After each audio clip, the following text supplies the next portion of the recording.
Welcome to the stream. Welcome to Dungeons and Dragons, and look at this beautiful, beautiful set. I promised myself on this stream I wouldn't start the stream with that "is everybody there" thing. I'm just going to assume you are. I'm going to be brave. If you are, make sure you leave a nice big thumbs up on the stream, whether you're watching live or on the replay. It's a massively helpful thing, probably the most helpful thing you can do. And if you are new, of course, and just excited to be here, make sure you subscribe, turn your notifications on so you don't miss out on all the other future streams, shorts, and YouTube videos around this place as well. I've also just noticed that Matt has just become a channel member as well, so massive thank you to Matt. And let's get up and running, shall we? This is the set that we are continuing to build. This is stream number 3 of the Dungeons and Dragons. I always forget the full name. Dungeons and Dragons Red Dragon's Tale, I think it's called. We are over halfway through. We are 15-20% into book 3 of 4.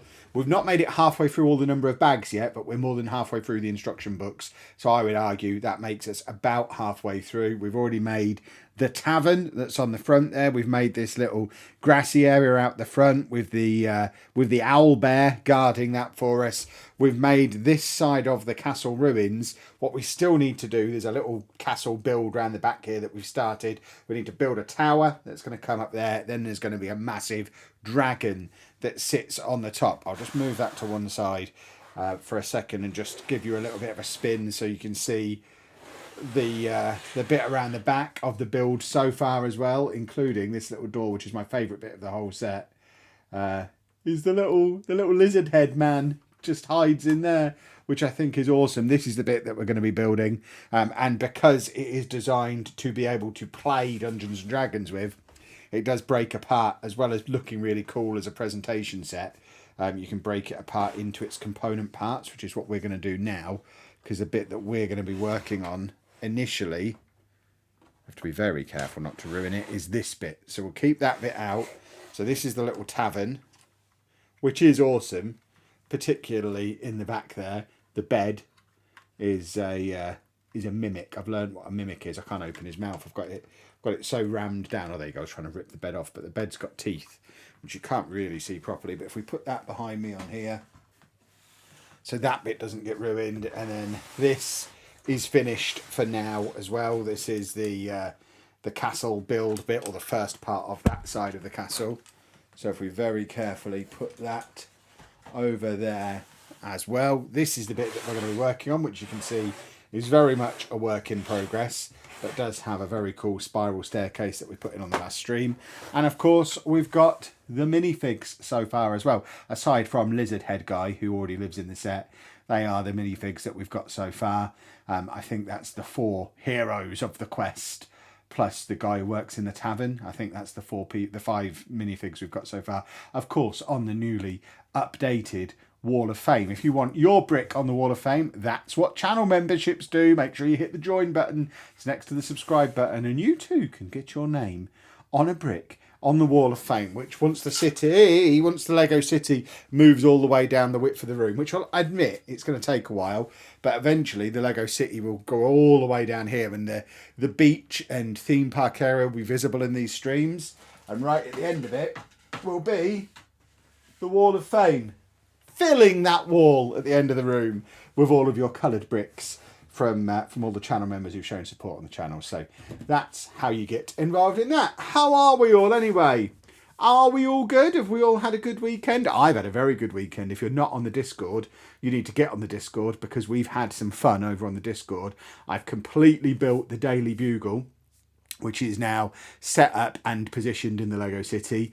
I'm halfway through the Avengers Tower, and we've had lots of discussion on the Discord about where we're going to position the Avengers Tower in relation to the Daily Bugle and the Sanctum Sanctorum. I've ordered a full set of Series 1 and Series 2 Marvel minifigs as well. By the time we get the next Lego City update, which should be this week, I'm just waiting on the order of parts from Lego so that I can do all of the, get the track on proper ballasted Mills plates, and that'll be the next update. But once that comes, I'll be able to include in that video, hopefully, a finished Marvel end of town, which will have the 3 big Marvel modulars and all the minifigs basically staging all out war down that end of the city, and it's going to look incredible. So if you're not on the Discord, make sure you jump on the Discord. The link to that is also over on the community page here on YouTube. Let's see who's in the chat. Who have we got going on down in here? Hello, everybody. I can see my name on a brick. Good. Hello from my hotel room in Turkey. Hello to Turkey. Are you there for business, pleasure, or teeth? Or hair, I guess, would be the fourth option. Hair or teeth. Good evening. It's Build with Kev time. I'm on the wall. Yeah, that's what we'll call it. Difficulty hanging the Batman set. I've posted a link in the Discord to an IKEA picture hanging ledge. The Lego wall hangings are notoriously hard to mount. I gave up with my Star Wars one. Yeah, I've wrecked the back of the Batman one. It's currently just sat on a shelf. But yeah, I'll have a look at that link. Thank you very much for the link for that. John, thank you very much for the super chat as well. Hi, Kevin. Bad result for Liverpool and Arsenal yesterday. I'm a Liverpool fan. Yeah, just this weekend, there was no football that happened. Arsenal lost. Posh lost. Even lost here. Posh lost 5-0 against promotion rivals. So we've written off any chance we had of automatic promotion by losing to the team 2 places below us, 5-0. And that's a team that will have to play in the playoffs now as well. So that's nice. That's really nice. Let's face it, though. We couldn't possibly lose 5-0 in a playoff match, could we? That's one for the football fans. So let's get cracking on with the build, shall we? We're not here to talk about football. We can talk about football on tomorrow night's Football Manager stream over on Twitch. So we are starting the stream off with bag 16.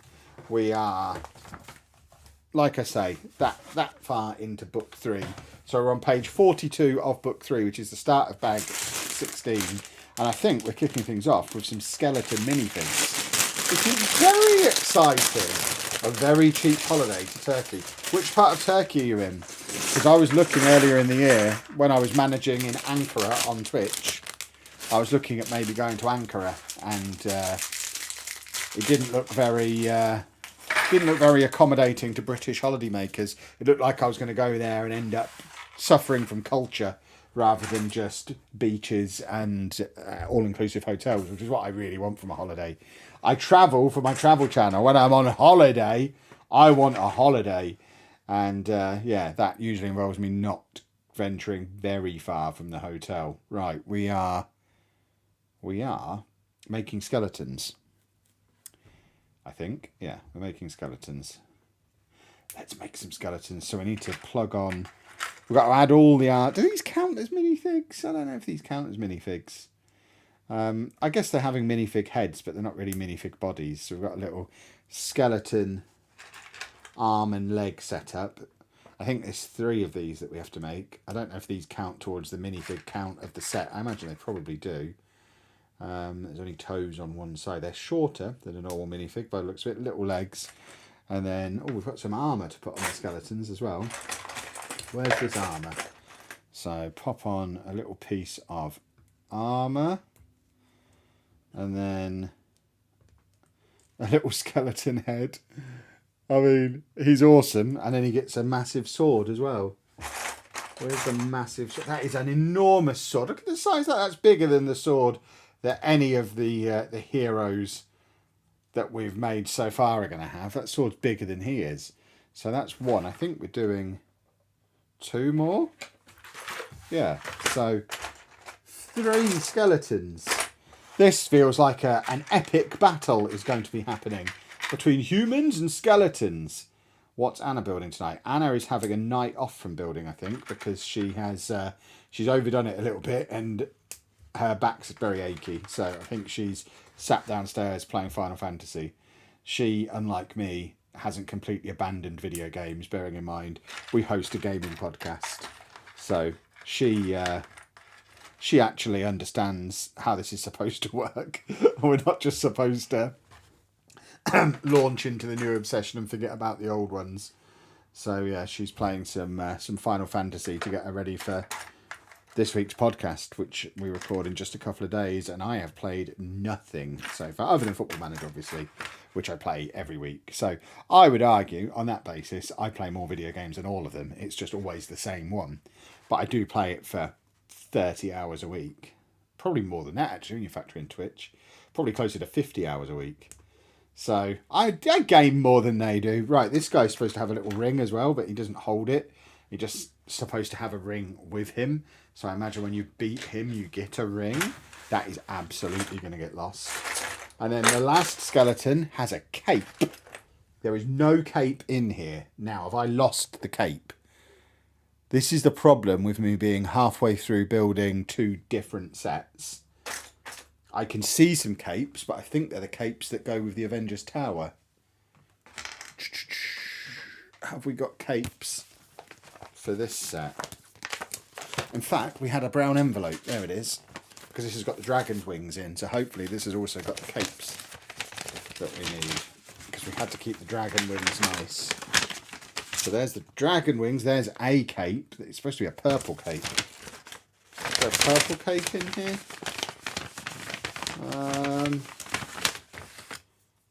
Purple cape. Purple and silver cape. There you go. So let's put the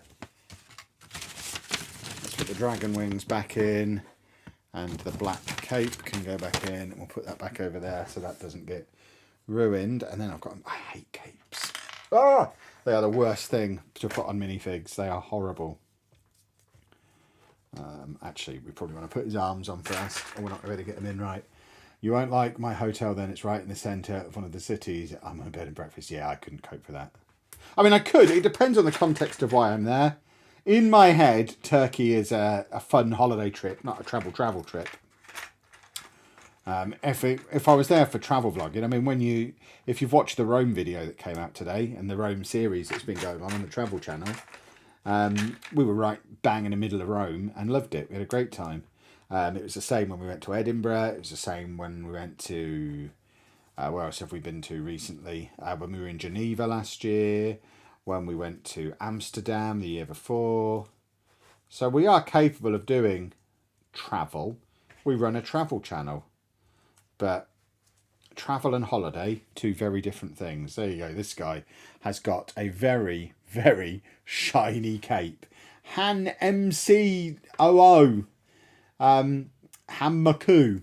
I'm reading that as. Thank you very much for becoming a channel member. Very much appreciated. How are you? Seriously, been loving all the content you've got out. Thank you very much. I won't give any more context, but skeletons are the best part of the D&D film. I will level with you. The chances of me watching the D&D film are close to 0. Right, I think we put these guys in. Weirdly, it tells me to put the guys in the set on that picture. Then in the next picture, they're not there. So I don't know if we're supposed to put them in or not, but I'll put them in for now. This guy is supposed to be holding this ring. Is he going to hold the ring, do we think?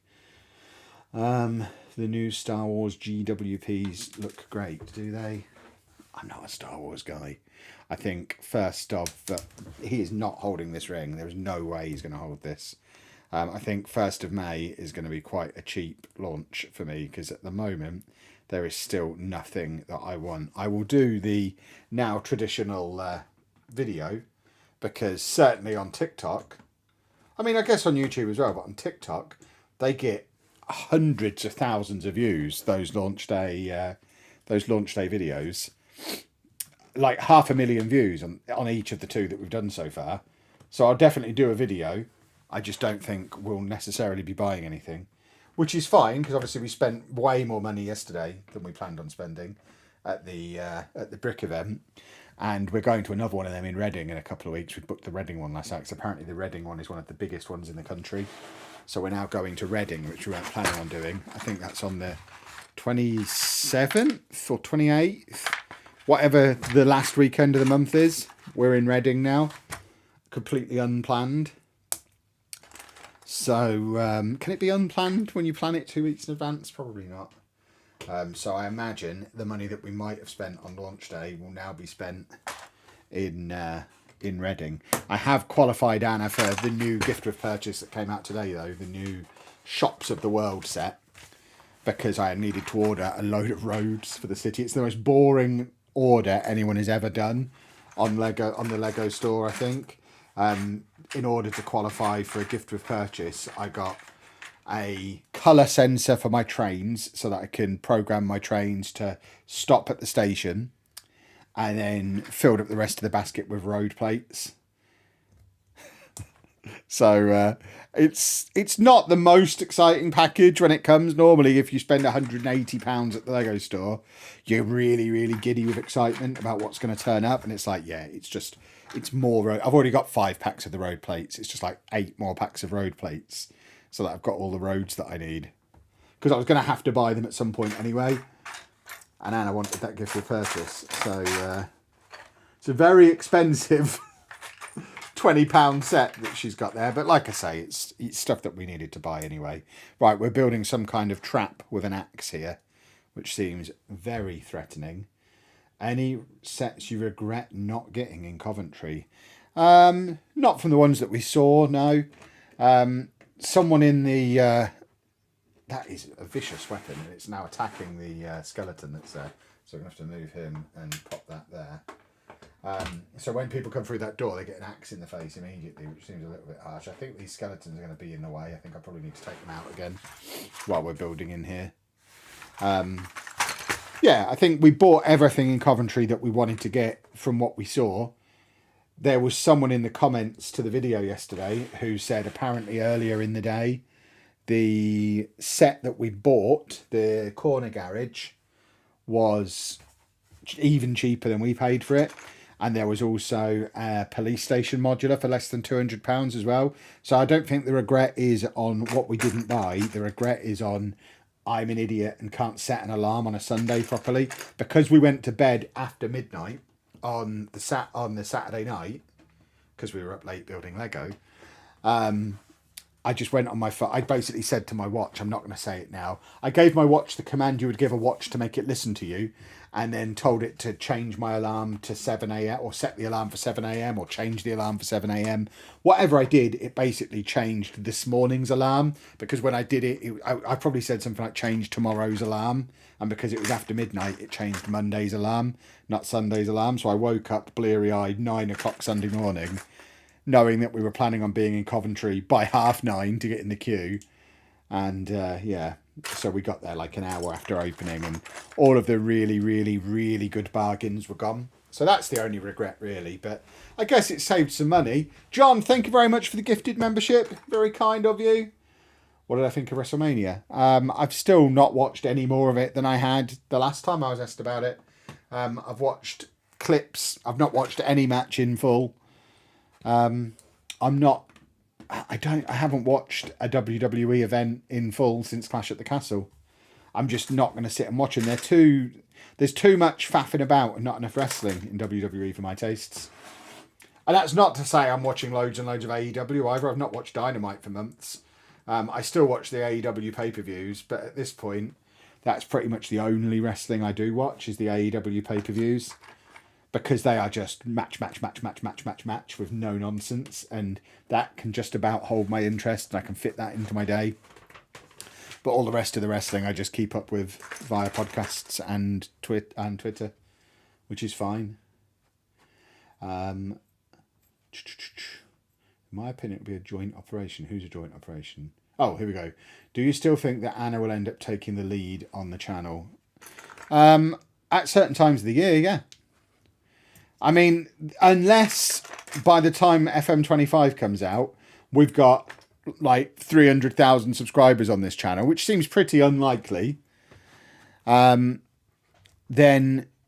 we're not going to have a choice from a business perspective, because you all, or those of you who follow the Football Manager stuff as well, which I imagine is most of you, you know what it's like during the launch period of Football Manager. I am working 18-hour days, 7 days a week for several months. I am not going to come in. I'm not going to have time to set foot in this room. So I will do my best during September and early October, when there's that down period, to bank some videos. So there's still Kev content on the channel, like we did with the vlog channel last year. There was still Disneyland videos and stuff coming out on that channel, even when I wasn't paying any attention to the channel because I was busy. But my days are going to be completely absorbed by Football Manager between basically October to December. I'm going to be 100% focused on Football Manager, unless this channel has grown by such an enormous extent that I don't have to be. Because I would love to not have to do that. But the nature of how our business is structured is that we make half of our money for the year in those 3 months. And if we don't make that money then, we ain't making it back any other time. And if we don't make that money then, we won't be able to afford to get through the summer. So we live off that money that we make in those 3 months for most of the year, or half of the year. So yeah, long-winded answer to the question. Yes. As time goes on, Anna will become more and more of a focus on the channel. I would like to think that it will grow enough for me to be able to kind of share that with her, because I'm having a lot of fun with it, which I imagine is going to continue. So I don't want to stop. Certainly don't want to stop. So it would be nice to think that, I mean, the ideal situation would be if this channel got to the point where it was not even as big as the FM channel, but if we could get to 100,000 subscribers on this channel and consistently get like 1 million views a month, which sounds enormous, but in the context of what I do with Football Manager, like that 3-month period I just talked about, we'll get 7-8 million views over that period of time. That's how big that period of time is.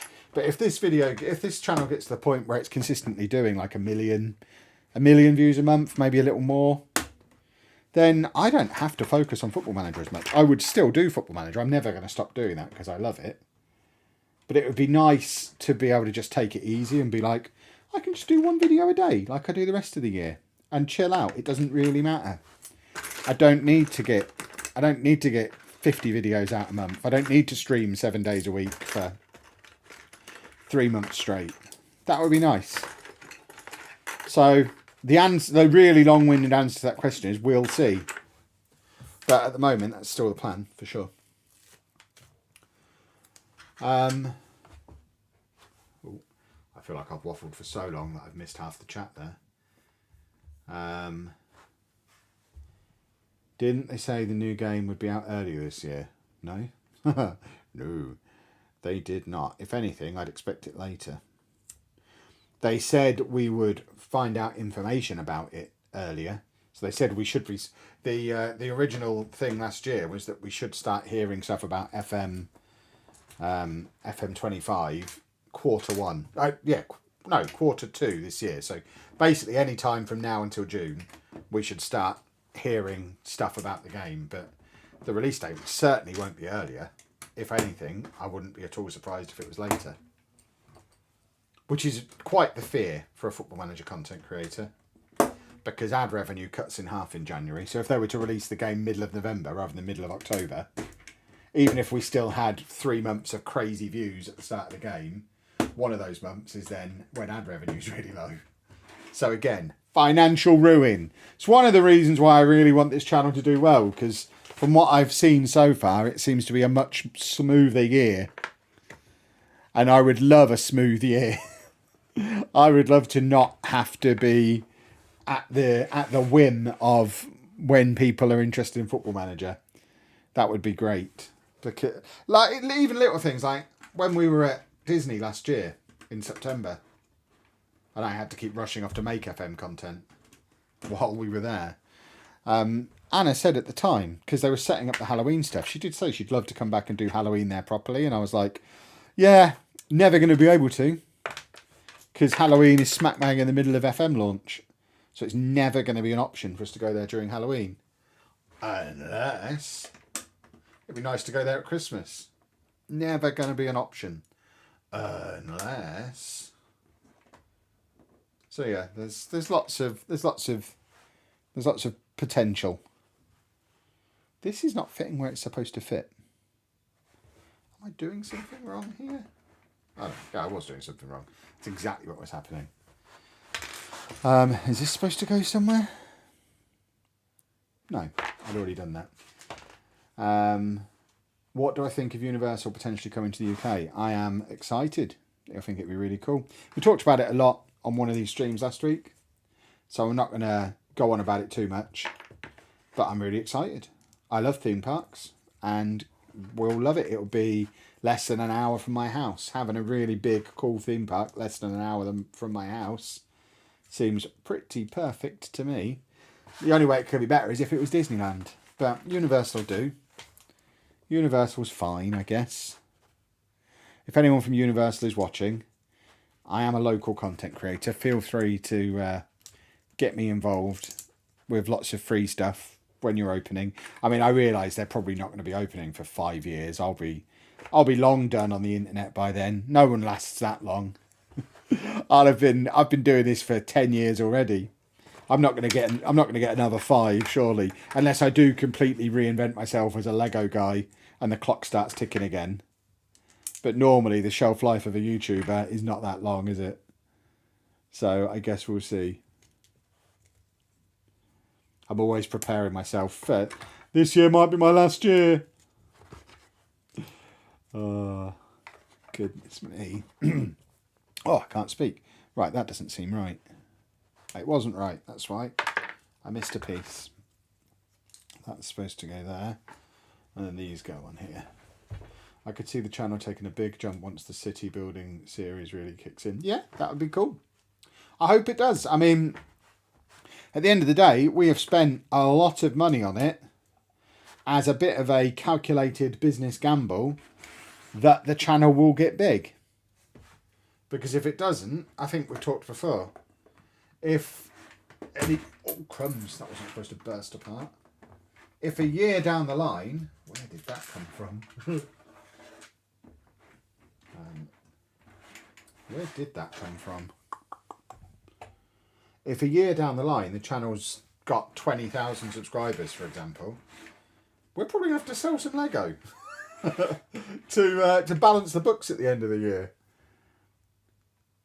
We can't go completely bananas with it and just spend thousands upon thousands of pounds with there being no consequences. If the channel doesn't start to... I mean, we don't have to make all of that back first year, but we have to start making a significant chunk of it. I don't know where this has come from. Just to make the books balance. Because I can just imagine the HMRC now.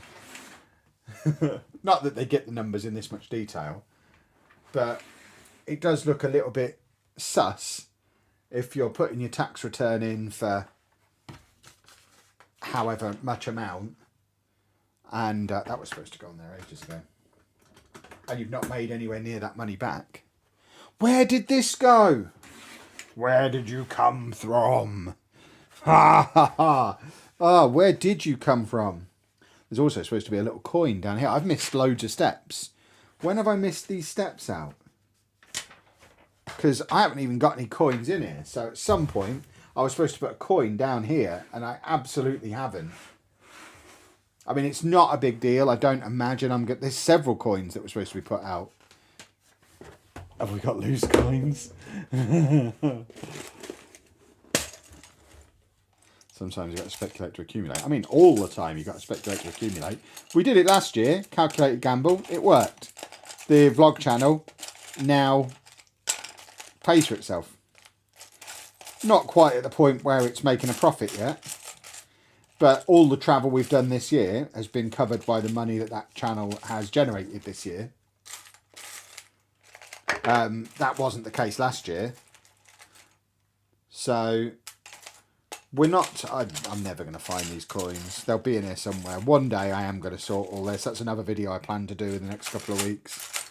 Is sorting through all the bulk that we've now accumulated. Today is not that day though. So we're just going to go without coins. And without knowing where this piece that flew off a minute ago. Because I don't know where that flew off from. It kind of bounced up from here. So I feel like it was around here somewhere, but there's nowhere obvious where it could have been. So let's just pretend we never saw it happen. John, thank you very much for the super chat. Congratulations on 6,000 subs. Thank you very much. 6,000 subs, eh? What a time to be alive. Aren't we snazzy? Right. Oh, now I've... What page am I even on anymore? Because I've done all of this. How far back did I go looking for that piece? Right, yeah, that's the end of this pack. There's so many pieces left over. I have definitely got myself distracted and not been paying attention there. But we've got this bit built, like a bit of cliffside. Let's just move on. We'll move on and hope it's not a problem. I'm going to keep the piece out that flew off. Because when we get to the point where I'm going, that doesn't fit, there's supposed to be a piece there. Now we know what that piece was supposed to be. I just don't know where it was supposed to be. Right, bag 17, where are you? That is a tiny little bag. Ever so small. Am I going to try and get on a Lego content credit program? Yes, but we can't for a year. The very first piece of criteria because I've looked into it, but the very first thing that it says on the rules of who would be accepted or not is you have to have been an active community for at least a year. We've been an active community for a month, or probably just over a month at this point. So we have the date recorded in our diary when we can apply, but it's basically 11 months time. It's not going to be soon, so we're not going to be able to rush into that, which is probably for the best, because I still don't know for sure at this point whether it's something we even want to do, because I've watched quite a few videos now of creators talking about it, creators who are in it, creators who've been in it, creators who've decided not to go into it, and I'm in two minds about whether it's something that we even want to do, because there's a lot of commitment that comes with it. They don't pay you to be in it. So it's basically a brand deal that you do for free, almost. Yeah, you get free Lego sets, but in all honesty, yeah, Lego's expensive, but if I do a brand deal on my Football Manager channel, I get paid an awful lot more than a Lego set would cost, no matter what the Lego set is. So, and then they've got so many hoops that they get you to jump through afterwards. Like, you have to post a proper review video within X number of days, and then when you've posted the review, you have to fill in a feedback form summarising what the comments said and all that kind of stuff. And it's like, this is more work than any other brand deal I've ever done. I don't know if I'm up for doing that. I've put the wrong piece on here. Just to get some free Lego. That, let's face it, if we're big enough to get a meaningful amount for free, we're big enough to be able to afford it out of the ad revenue anyway. It's not that much of a perk.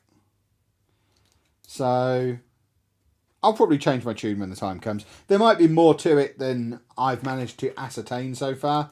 It might be that the people who've left it or decided not to apply for it are actually just bitter grumpuses who were thrown out or not let in, and it might be the greatest thing in the world. Like, if they were to say, yeah, also as part of this, by the way, it's the only way you can get into the affiliate program. The affiliate program is much more valuable to us, and we've just been turned down for it because we've not been going long enough. If that's the only way into the affiliate program, then yeah, obviously we do it. If they fly you out to Denmark and put you up in a hotel and take you to Legoland and, you know, all that exciting stuff, yeah, then we'll do it for that. But just for a bit of free Lego,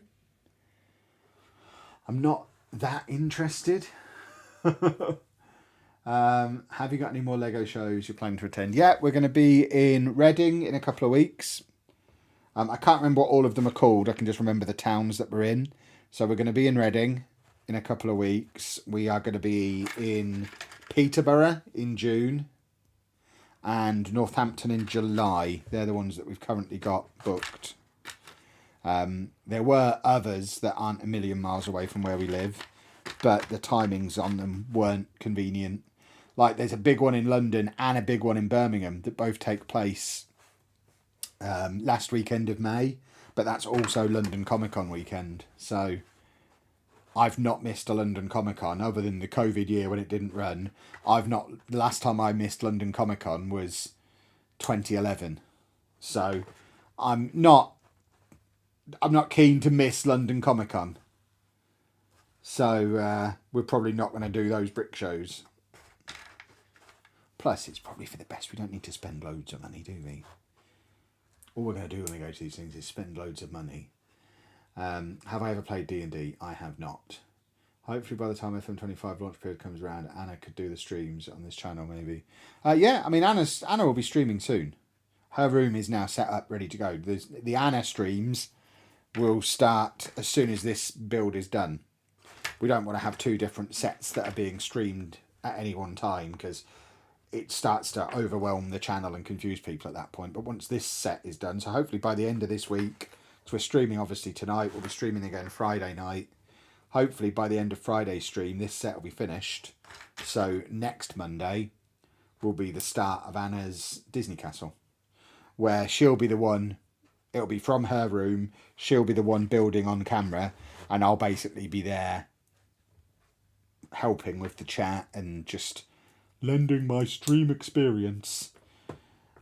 So the thing she's most worried about is awkward silences where nobody's saying anything and she doesn't really know what to say, and she doesn't want to just sit there awkwardly not saying anything. So I think she needs a few confidence builder streams where she sees that the chat is constantly busy and the actual concern is keeping up with the chat, and she needs to see that you lot are still going to turn up when it's her and you're not just here for me because I'm the hotness. What did I say on Zealand's thing? I'm the bangable one, apparently. She needs to know that you're all still going to be here and still be chatting. And once she sees that, then I think she'll be brave enough to start doing a few on her own. And from there, I imagine streams on this channel become more frequent, because she'll be able to do them a little bit more often. She might even start doing a bit of Twitch with it on as well, so it's not always over here. She has got her lapsed Twitch channel, which would be quite cool to get that up and running as well, if she wanted to do something over there. So yeah, there's lots of stuff.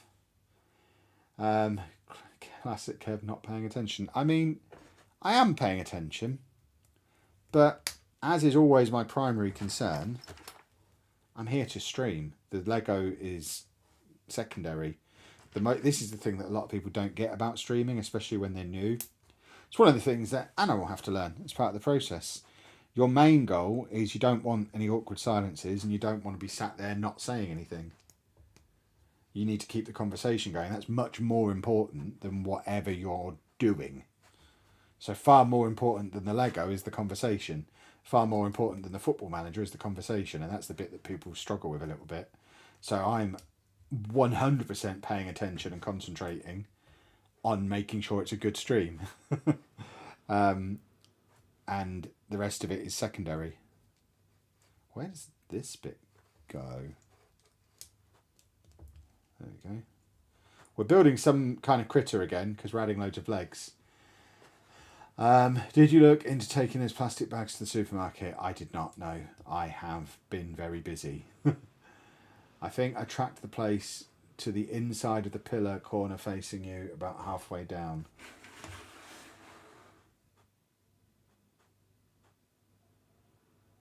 Doesn't look right. That piece doesn't fit there, I don't think. No, it's not there. Pretty sure it was the front right as you look at it. What, me? There. I mean, it could have been here. We'll pop it in there. That looks like it fits. There you go, we'll leave it there. Any chance you're going to Legoland for this channel anytime soon? Yes. There's a very good chance of that. I just need to...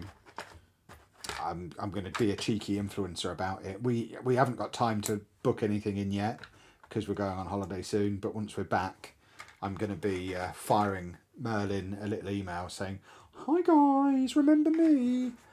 We've worked with you before on our other channel. We now do a Lego channel. Can we have some free tickets and maybe hotel and blah, blah, blah, blah, blah, blah, please?" And they do a big smile and try and weasel my way in influencer style. Because we already have, Merlin have already made contact with us about this channel. Off the back of the Manchester Discovery Centre video, they emailed us and have invited us along to one of their AFOL nights. And they're going to give me a giant minifig as well. They really liked the video there. Which I think is delicious, because that was the one where in the comments there was a couple of people who were like, the people in that store hated you being there. They hated it. And that was the one video we've had a little bit of, like, people being a bit miserable. That's the only negativity we really had was on that video. And that was the video where the company concerned had made contact within 2 days of the video coming out and basically said, "We want you to come back and here have some stuff." So yeah, we are going to be working with Merlin for that. So that's going to be June, I think we're going to that. Because that was the earliest one of those that we could go to. So once we've done that, assuming that is a success, I'll use that to then be like, so now we've done that, how about Legoland Windsor, eh? And fingers crossed, they're like, that's an incredible idea, Kevin. You're a wise man. And they'll send us along there. That would be nice.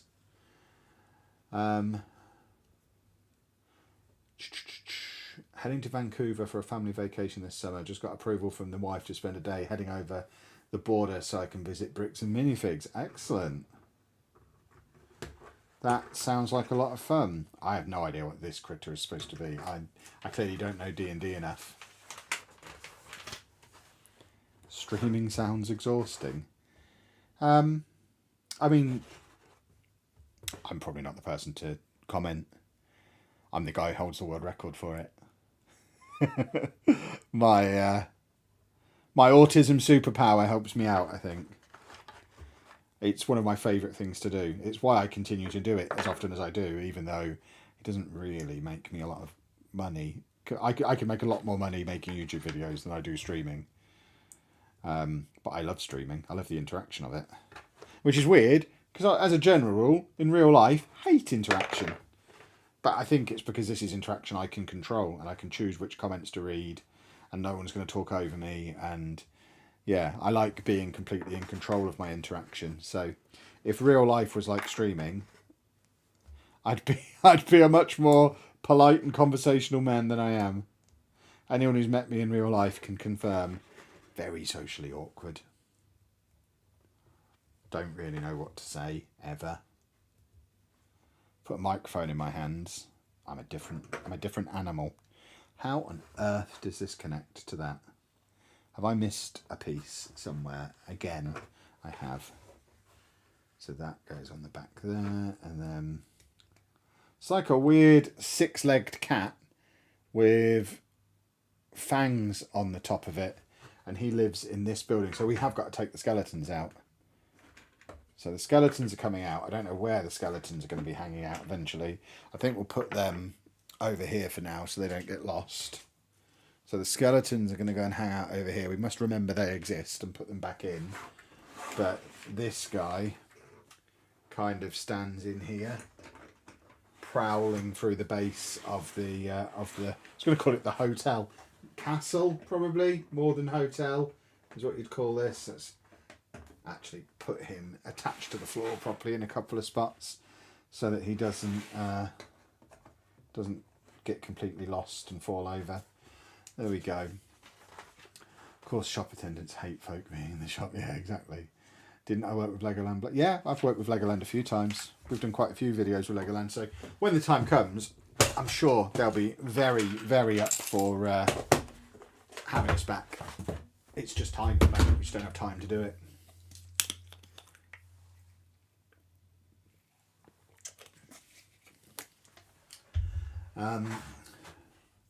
You need to have an egg for the whole of the Euros for England. It only works for Posh, and it only works at Wembley. Bag 18. I'm saving my next egg for the playoffs. Assuming we make it to the final, because it doesn't work unless it's at Wembley. So, Posh, after Saturday, I'm in a very different mood when it comes to football than I was a week ago. It looked like it was going to be an all-timer season. And over the last few days, it's all gone pretty badly wrong. All I need now is Arsenal to get knocked out of the Champions League on Wednesday. And the season officially peaked at Wembley with Posh. And it was all downhill from there. I wouldn't even want England to win the Euros after that. If Posh get promoted, Arsenal win the league or the Champions League, I'll take either. And then England win the Euros. That'll probably go down in history as quite a good season. I could probably live with that. Would I go to Legoland in other countries? Would love to. Would really love to. Really want to go to Billund in Denmark. I've been watching a few videos of people going there. Really want to go to the Lego house. Really want to go to Legoland. Yeah, that is definitely on the to-do list. Again, getting back to someone asking about the Ambassador Network before. If that's the route into being able to do stuff like that, then yeah, that will definitely be a reason to get involved. Because would love to do that. It would be so cool. But yeah, we're definitely up for Legoland everywhere. I mean, we've said loads before. I mean, I've had a few people like, Kev, you don't even like Lego. What's all this? I refer you back to the last 10 years of vlog content where I've said 1,000 times over that Legoland is my favourite theme park. Because it is. It's certainly my favourite one in the UK. It's not quite Disneyland. But as far as UK theme parks go, I've always loved Legoland. And the thing I've always loved most is the Lego builds, wandering around Miniland in there.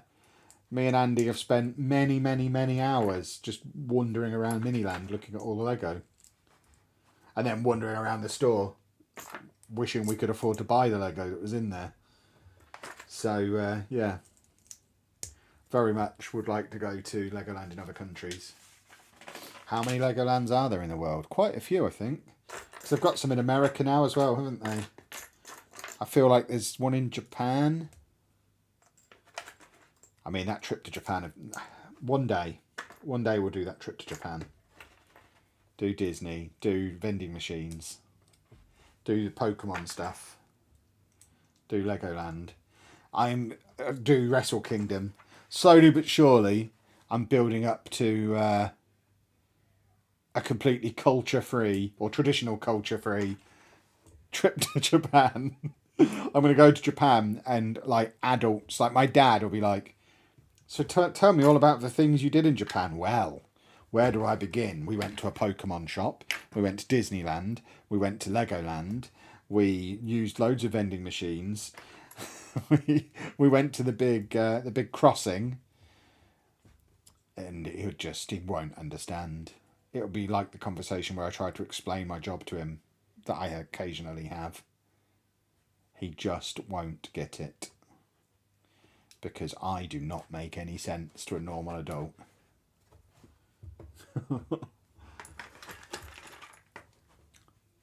Would I go mental if Disneyland opens in the UK? I mean, I'd be happy. Does that count as going mental? I've done that completely wrong, that piece that I've just done. Oh, have I done it wrong?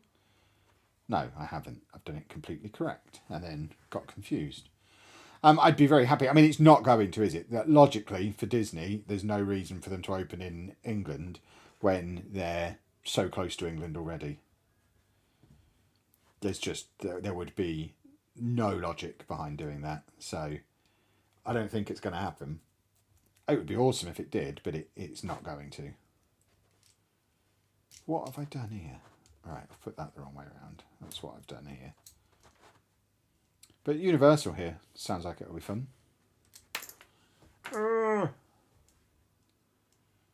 Legoland theme parks owned by Merlin. That is correct. Although Lego have bought back a big share of it over the years. It was one of those things that was sold off when Lego was struggling, wasn't it? They sold it off to Merlin, but I think they now have a 50% share in it again. So they've got some of the control back. It's not exclusively owned by Merlin anymore. I mean, it doesn't make it any less awesome, the fact that it's owned by Merlin. It's still riddled with Lego. There we go. Don't forget Disney Sea. Exactly 10 Legolands worldwide. Well, there you go then. Billund, California, Florida, New York, Malaysia, Dubai, Windsor, Japan, Korea, and Germany. There you go then. That feels like a travel vlog series. Go to all those places. Do the old 2 birds with 1 stone trick. We love doing 2 birds with 1 stone. Is it anywhere near Dortmund, the one in Germany? Can I tie that into a football match as well? And we'll do a first ever 3 birds with 1 stone. Although I guess that's not even true because we did Lego content in Rome and Edinburgh. So we've already done 3 birds. I need a 4th bird. What can my 4th bird be? How many birds? That's the new quest. How many birds can we do with 1 stone? How much can we reuse content across different channels? without people realising what I'm up to. Right, how does this attach? How does this attach?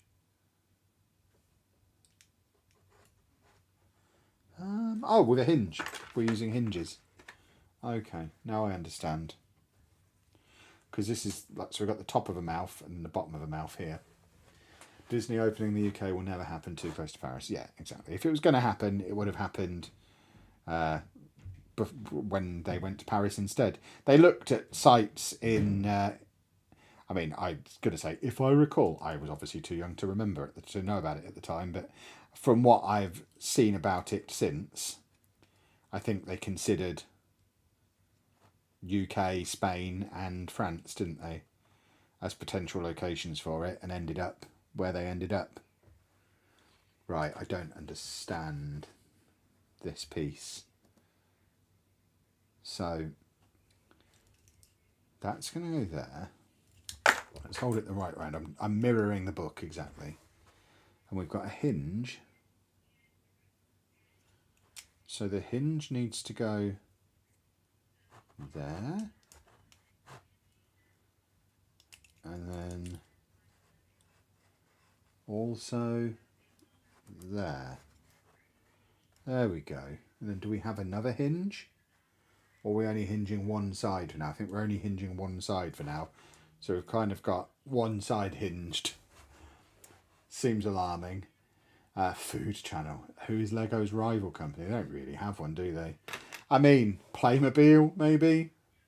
Or the Mega Bloks, who've done the Xbox that should be arriving soon, that I have ordered, that I made a TikTok about.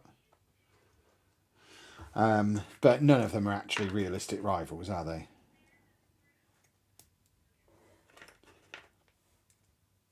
People are very snobbish about Lego. They don't really want rival products. They hear rival, they think, ugh, knockoff. When that's not even necessarily the case always. Right, so that's supposed to be on there fully, because it doesn't do that.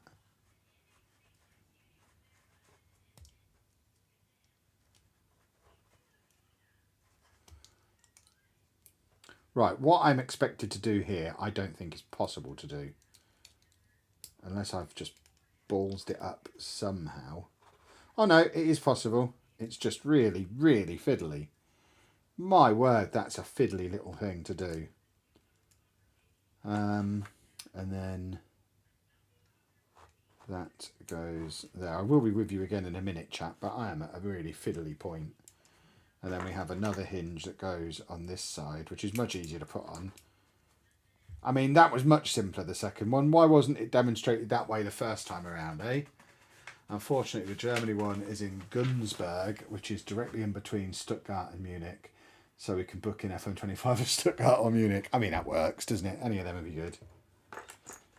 I think we've talked before. I don't think I'm doing the match day vlog thing on FM25 anyway. The views on most of them this year have been really disappointing, and they kind of, it's harsh to say they ruin the trip, because they're often the reason we're doing the trip in the first place. We wouldn't have gone to Rome unless I'd have managed Roma. We wouldn't have gone to Geneva unless I managed Servette. So it's not that they're ruining the trip. That's a little bit harsh. But if we're only in a city for a few days, and one of those days Anna has to sit in a hotel room while I go to a football match, it's not much fun for her. I feel weird and awkward doing it. And if we're not even getting any views, it's kind of like, yeah, what's the point? Why don't we just go to places that people that we want to go to and then be able to enjoy the whole trip? So I think the vlogging every team I manage on Football Manager, I think that was a nice experiment that's probably come to an end now. How many channels do I have? Actually active 4 YouTube channels. Is that right? Or 4 currently active ones. So we've got Lelujo, the Football Manager one. Lelujo 2, where my Football Manager stream replays go. We've got Kevin Chapman, which is the current vlog channel. And then we've got this one, the Lego channel. But we also have the Kevin Chapman Vlog Archive, which is where the old vlogs live, but I don't upload to anymore. And then there's various other things that we've tried and never really took off. I've got lots of channels on a couple of thousand subs where I've experimented with something and it didn't really work, so we just dropped it.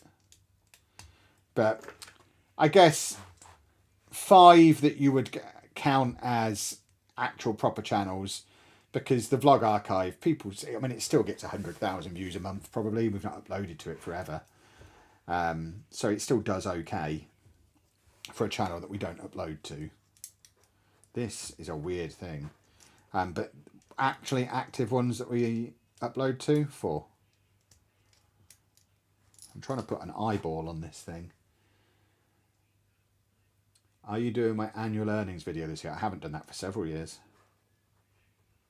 Ever since I started hiring people, I've not done that. Because there's no way to do it without upsetting somebody now. Either I do it just based on the income that the channel has earned, and that will upset everybody because it will make us seem like we're absolutely loaded. Or I would do it based on the profit the channel has made, and that will upset Chris and Flute and various other people, because that will then tell you how much they earn. So there's not really any way to win. The total revenue of the company is ridiculous. Far more than I would ever need to earn personally. But at the same time, I couldn't have that level of income just on my own. You've got to remember, we have 3 full-time employees, plus Flute, who's a very active part-time, plus my management, plus Lewis, who's now kind of working part-time, sporadically doing social media stuff as well. So, yeah. So there's not really a way to do it. Like I say, there's not really a way to do it without upsetting somebody. I don't want to upset my team, but I also don't want people to think I'm earning a stupendous amount of money and then be like, "Whoa, don't like him anymore. He's loaded."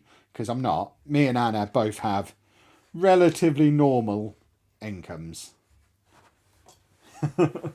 Like, we do all right, don't get me wrong, but we are not mega rich. But it would appear that way from that video, unless I told you how much of the money was going to other people. And from there, you can very easily work out who's getting what. What if Arsenal go to Wembley for the Champions League? Would the egg work? I mean, I wouldn't get a ticket, so I doubt it. I think I have to be there. It probably only works with Posh. Wasn't Lujo 2 been for 2 other channels before it became being stream highlights? Yeah, most of the channels have been through that. This channel was a shorts channel. The vlog channel was ironically enough, what became the vlog channel and is now the Vlog Archive channel was originally a channel not massively dissimilar to this one, just a little less focused, but it was very much about my nerdy interests. It just wasn't as focused as this one is. I've learned over the years you have to be quite tightly niched and targeted down on YouTube, which I didn't know early on. So that was about all my nerdy interests, whereas this one is just about this one. Do I upload to Andy's channel? I don't. I mean, I think Anna does still sometimes. I haven't been involved in that for at least 5 years. It's still officially part of the brand account, though, I think, on YouTube. So it is officially owned by the company. But I couldn't even tell you if it's still monetized. I haven't got a clue.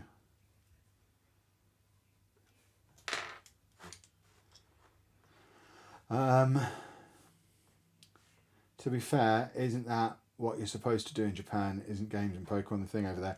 I mean, for us young people, yes. I imagine for old folk, they might want to go and look at like the architecture and Stuff like that. I don't know. I don't really know what old people do in Japan. I'm not old though, so that's why I don't know. As a young person, us young folk, much more interested in all that stuff. This thing, and I have no idea what this thing is, but it looks so cool with all these tentacle eye things on it. Knowing how on the nose some of these Dungeons and Dragons names are, it's probably called a tentacle eye thing, because the owl bear is called an owl bear. Nothing wrong with being loaded. I mean, A, I'm not, and B, tell people who've got nothing that.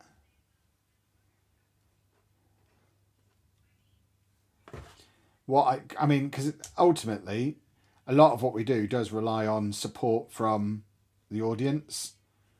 So, Twitch subs, YouTube channel memberships. It's pretty hard to, with a straight face, ask for a YouTube channel membership if people think you're earning like £250,000 a year or something absurd like that. So, yeah. This thing is awesome. Just for the record, it's not anywhere near that. That was just a number. Look at it. That's so cool. I have no idea where that's supposed to go. Does that go inside? So apparently he goes in there. It looks like you can put whatever you want in there, depending on how you're going to do the game. Because it's now shown me the skeleton, this weird cat thing, and that thing all in this building. So I am assuming when you're setting up the game to play, you decide what goes in there. Again, I know nothing about D&D, but this is the cool one, probably the coolest thing we've built so far as part of this set. That's awesome. Legoland in Germany is in Gunzburg, which is a 6-hour drive from Dortmund. Too far. Do I have a favourite Lego theme? Marvel, I imagine, would be my favourite. Or superheroes in general. What actually counts as the theme? Is it Marvel? Is it superheroes? Does Spider-Man come under Marvel, or is that a separate thing? But just in general, superheroes.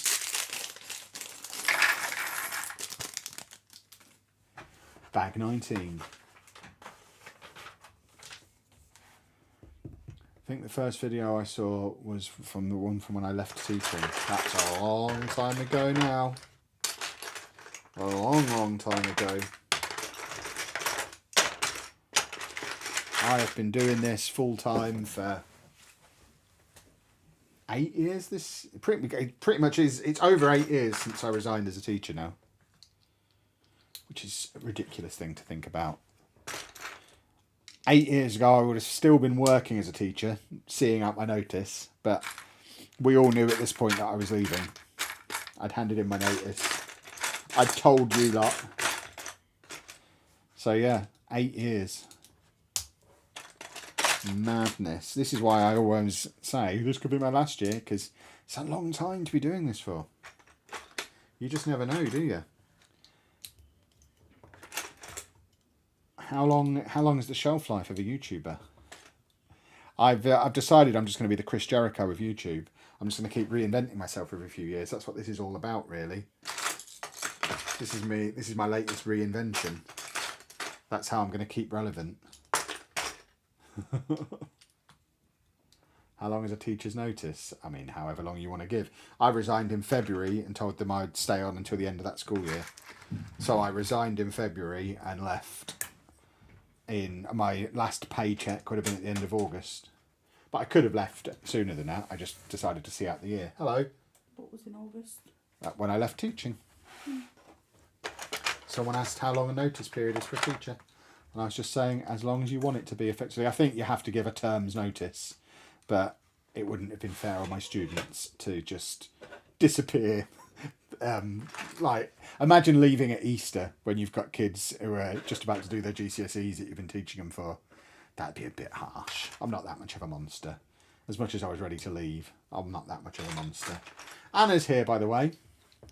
Say hello, Anna. Hello, Anna. There she is, look. People are getting ready for your stream next week when we start the Disney Castle. Because I think we've got 2 more streams left on this one. And then we'll be streaming yours now we've got internet in your room. Didn't last night though. What do you mean? It went off, didn't it? Did it? Oh, for a second, Netflix didn't work. That's not the internet going off. That's Netflix being a wang. But yeah, very exciting. Anna's gonna stream the glorious return of Anna. Well, that's why I'm going to be there to help in the early ones. It's not terrifying. It's like a harmless. It's not terrible. Nah, it's not. It's not completely harmless. They wouldn't say boo to a goose, would you? Exactly. That's all the same boo. I can't really see. It's a little ball. Oh, it's a little eye. Oh, is that what it is? Look, this guy's cool. Look at him. Oh, one of his eyes has fallen off. Make sure it's in there properly. Yeah. He's a cool guy. There's lots of people saying, hello, Anna. Would you ever join a LEGO live stream of other members of the LEGO community? I don't know any other members of the LEGO community. So, at the moment, no. Me. Yeah. If I became friends with some people in LEGO, then potentially, yeah. I'm fussy about content. You know what I'm like, boys and girls. We have this discussion all the time on the Football Manager streams about collaborations. I am very fussy and very demanding when it comes to content. It has to be done right. I wouldn't want to be part of something that I considered to be amateurish. So next week we may squabble on. No, we won't squabble because I'm there to keep it professional. I'll be doing the chat and helping and getting you up and running, for getting you up to speed, showing you there's nothing to be afraid of. But yeah, I am. This is my profession, boys and girls. I've been doing this a long time. This is my thing. It needs to be done properly. So I wouldn't want to just be on some random thing where you've just got random people randomly chatting. No, give me something with structure that's good entertainment. Why is that square when you pay? Because it's about to go on here. And then, yeah, absolutely I will. But I'm not just going to be involved in something random for fun. Because unlike I mean, again, I don't know a lot about the LEGO community at the moment, of content creators. But for a lot of them, just like in Football Manager, for a lot of the people, I imagine it's their hobby. And because of that, their priority is to have fun. It is not my hobby. It is my job. It's not a hobby. You don't enjoy Content creation is not my hobby. I enjoy it, but it's still my job. Content creation is my job. It's not my hobby. But you're not enjoying doing this then? Yeah. Who says... You see, you've got the same attitude that some people have. That, oh, if it's your job, you obviously don't like it. I love it. No, I don't. My job's great. But it's still my job. This isn't my hobby. This is my job. So I take it seriously, and it needs to be done right. Well, have you added more people to the council, Kevin? I haven't. They're somewhere else. Don't let on what's going on over there. This lot don't know what's going on over there. That's a secret for the next Lego City update. What's Anna currently building? Are you still doing Ecto 1? Mm-hmm. She's working on the big Ecto 1, which is complicated, Quite big. isn't So it? I'm having an evening off. It's full of all sorts of complicated things, steering wheels and stuff, and very complicated, Well, but looks like a lot of fun. I put elastic bands on last night. That was the last thing I did.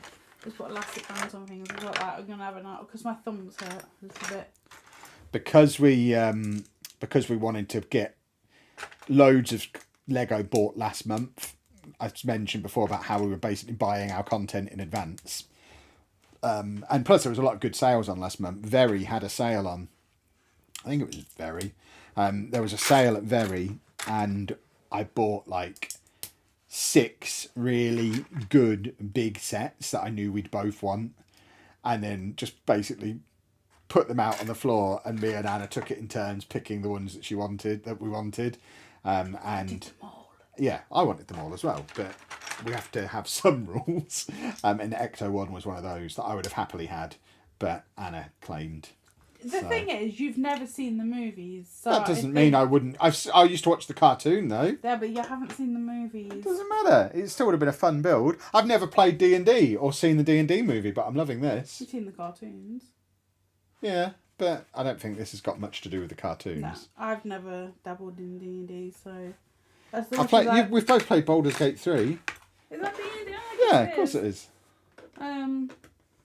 But yeah, if I got it this. Can you lot hear Anna? By the way, I think you can. If I got this set for cheap, then I would build it because I like dragons. Yeah, that's why I got it. I like castles. I like dragons. So. Have you still got your other dragon I bought you years and years and years ago? What the Skyrim dragon? Yeah. It's in a storage unit, I think.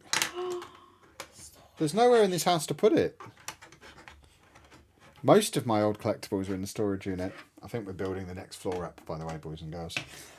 That's what's happening. Yeah, a professional hobby. That's exactly what this is. A professional hobby. I mean, I've got that thing that most content creators have, and this is one of the reasons why content creators who don't have a deliciously broken brain like mine burn out. Because one of the big perils of being a content creator is that you automatically you develop an instinct to try and monetize everything, which breaks some people. My brain doesn't get broken by it. That's why I've been able to I still average more than one Football Manager video a day since the first day that I ever uploaded one, which was, I think it was the 17th of October 2015. However many days ago that was. 2015. So that's nearly 9 years since I uploaded my first video. My average is still more than one Football Manager video a day since then. No one else comes close because anyone else would burn out in that time and just... But for me, I love that repetition, that routine, that obsessiveness of it. It tickles my autism just right. It just tickles all my autism bones. So autism bones. Yeah.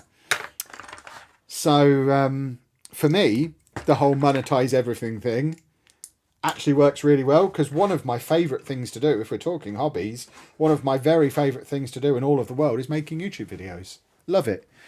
Which is why when we started travelling, I started travel vlogging. When we started doing Lego, I started doing Lego videos. When anytime we get into anything new, the first instinct is, right, well, let's do some content on it then. Might as well. I can combine two really fun things then. I get the fun of making Lego combined with the fun of making YouTube videos. That's doubling the fun, boys and girls. Wouldn't you want to double the fun? God, you can talk, can't you? Yeah. It's my job. Right, I'm going to go. My back is standing here. Bye, Anna. Bye, everybody. Technically, there's a cameo from the cartoon in the film, is there? Looking forward to Anna's stream. Love her taste in Lego. Awesome. Well, like I say, next week, the glorious return of Anna to the internet. I mean, she's never been away. She's been in the streams all the time.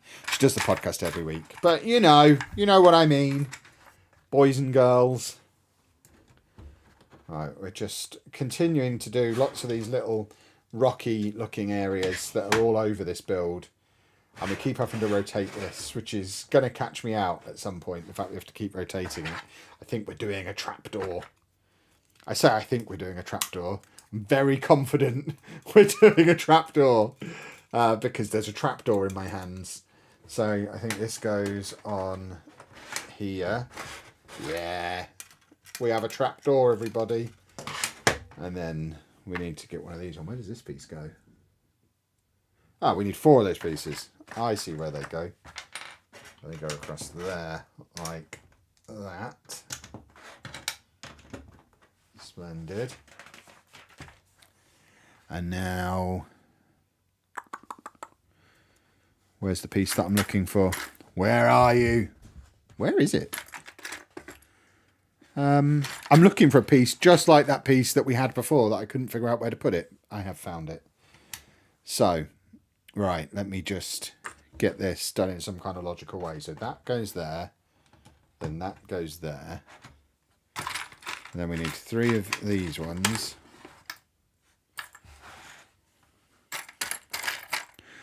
Where are they? 3 of these little fellas to go up there. So we've definitely got a little trapdoor thing happening in here. And then we need 2 more of those little masonry bricks. No, 1 more little masonry brick. And a 1x1 that I don't have that's there. That's one of my favourite things when Anna's building a Lego, by the way. Every time she does it, I'll get at least one message being like, there's a piece missing. I need to come and raid the bulk for it. There's never a piece missing. She always thinks there's a piece missing, though. Without fail. So expect that when she's streaming, and it's going to be me mocking her for it. That's basically going to be what's happening. There's not a piece missing. It's definitely there. I can see it. She'll love that. I can see the piece that you can't find. Right. We've nearly finished this bag. I'm mocking her when she's not even here. And now I can't find the piece that I need. It's not here. It's there. I found it. I found the piece. Don't worry, everybody. I found the piece. Could you hear Anna okay when she was in the doorway, by the way? Because I've not actually tested the microphone for how far away Anna was. Because that's something to consider for next week. When we're in Anna's room, will we need 2 microphones? Or will we be okay with one? I'm supposed to have a key. Are you kidding? Oh, that's made me cross. See that at the bottom there? There. I need the key from bag 11. Well, that's either already been put somewhere else, or it's in here. Why wouldn't it be in this bag?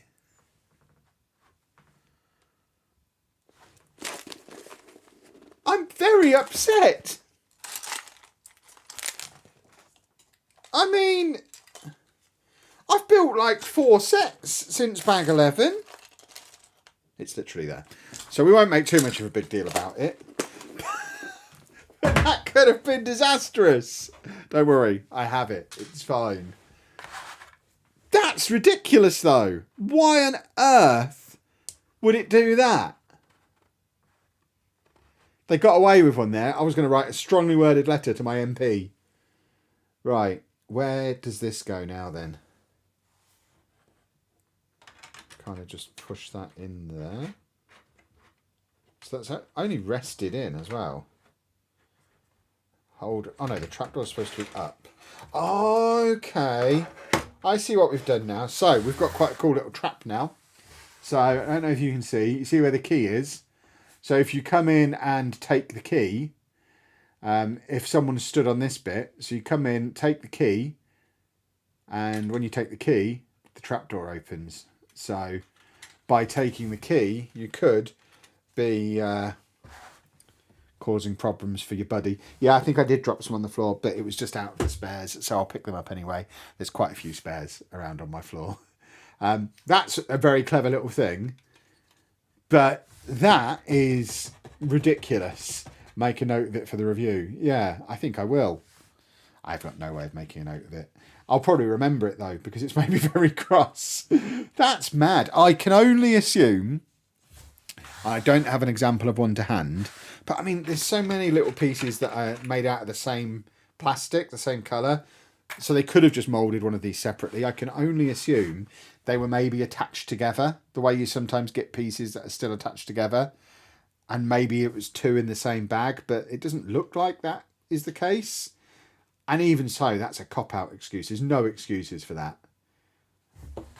Oh, that made me cross very temporarily until it was very easily solved. Right, let's move on. He's so cross now. So, that goes there. And then, what? What are you asking me to do now, Lego? Oh, I see. See, it's got me on tilt at this point. I'm reading the instructions. I'm questioning everything. But that is exactly how it's supposed to be. That goes in there like that. And then where do you go? You go there. And then we've got one of these. And one of these. So like a little It's basically a little flower pot vase type thing is going over here. This is like an obstacle course we're building in here. This is mad. And now, I mean, we've got very few bricks left, but loads of loose stuff that looks like loot. So I think we're just going to be scattering loot around this floor, similar to how we had loads of loot on the floor below. I think most of the rest of this bag is just scattering loot everywhere, which is fun. Do like a drop of loot. But first, candles. So that goes there, and then we need a couple of lovely little candles. One candle to go in there, and then we'll take another candle, please, Mr. Candle. Sorry I'm late. How are we getting on? We're getting on all right. We're having a fun time. We're ploughing through. And now we've got this little globe thing that I was showing Anna before, which she says is an eye. I mean, I don't know. What is that? Is the camera even going to focus on it? Not really. No idea what it's supposed to be. When's the next Lego City update? When my parcel from Lego arrives. Probably the day after that. So we can check if it's due tomorrow. It's left Poland now. But I've got a massive load of pick-a-brick that I can't really do much with the city. Not that's worth an update video anyway, until that comes. Because if I did an update video now, it would just be, look, these are the modulars I've built. Which I think is both a very short and quite a boring video. Because it's not showing you anything helpful or interesting. Whereas showing you how I've done the Mills plates and ballasted the train track and put the roads onto Mills plates and connected them to the modulars, and as part of that showing you the modulars, I think is a more interesting video. My order is in transit. So it left Poland on the 12th. When was that? What date is it today? How do I use an Apple Watch? It's the 15th today. So it left Poland on Friday. It arrived in the UK at 8 p.m. today. So like 25 minutes ago, it arrived at the depot in the UK. So there is a possibility it arrives tomorrow. Might be the next day though. But as soon as that arrives, then I will film the video and endeavour to get it out relatively quickly from there. So there'll definitely be one this week. And then I think next week we're going to have the sorting through the bulk video. I need to do a video on Mills plates as well, because it's the most common question I get. So that video is also coming. So there's quite a few bits and pieces that we're going to be doing. What I need to do as well, because 3 weeks tomorrow we go on holiday and we're away for like 10 days. So we obviously need a plan to keep this channel ticking over while we're away as well. So I think we'll probably, obviously we'll have the 1st of May stuff. That'll be one video that will come out just as we're leaving. And then maybe the Mills plate video will come out while we're away. And there'll just be a little less content for a little while. Obviously won't be any streams while we're away. And then we'll be back to full steam ahead when we get back. If I had any patience at all, a sensible man would have waited until after his holiday to launch the channel. He'd have waited until after the holiday and he'd have made sure all the deliveries that he was waiting for were here. I was just too desperate to get started, because as much as I've just tried to convince Anna, it's a job, not a hobby, I spent all day yesterday building Lego with no camera on. I was just having a lovely time. So yesterday was definitely a hobby. So yeah, I struggled. I wouldn't have been able to hold off. My brain wouldn't let me. Right, I have no idea what we're making here by the way.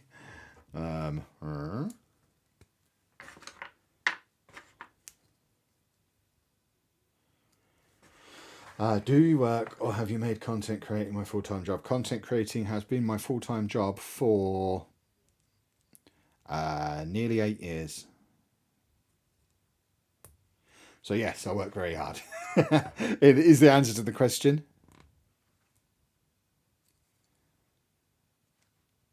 Yeah, I've been a full-time content creator for a long time now.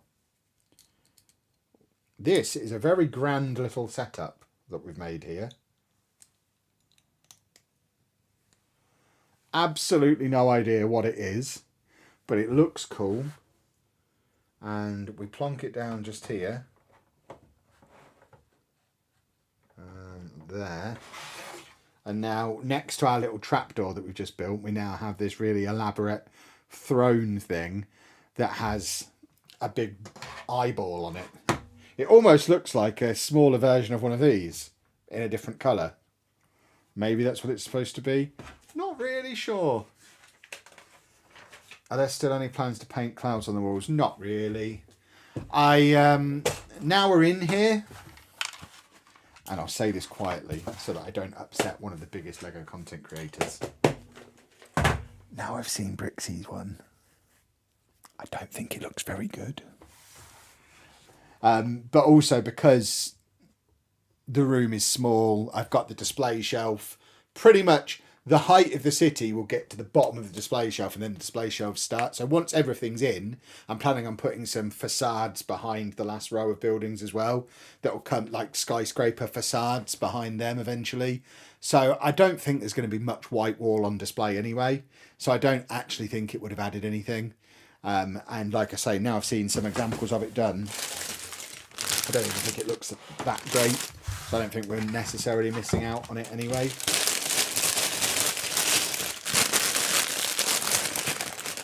I only discovered you last week on TikTok for your Lego videos. I want to say thank you for your great content. Oh, thank you very much. Very kind of you to say. Ah, there's more spiders in this bag. A big old bag of spiders. Or a small bag of spiders, I guess. If we're going to be technical about it. Right, so we're now turning this around again. I could do with some of the colours on this changing because it's all just grey and tan. And it's quite hard to differentiate the parts that it's asking me to fiddle with. I need some colour on here. Right, so we're putting a bit more wall in behind our little throne that we just made. And then we need 3 of these. So that's 2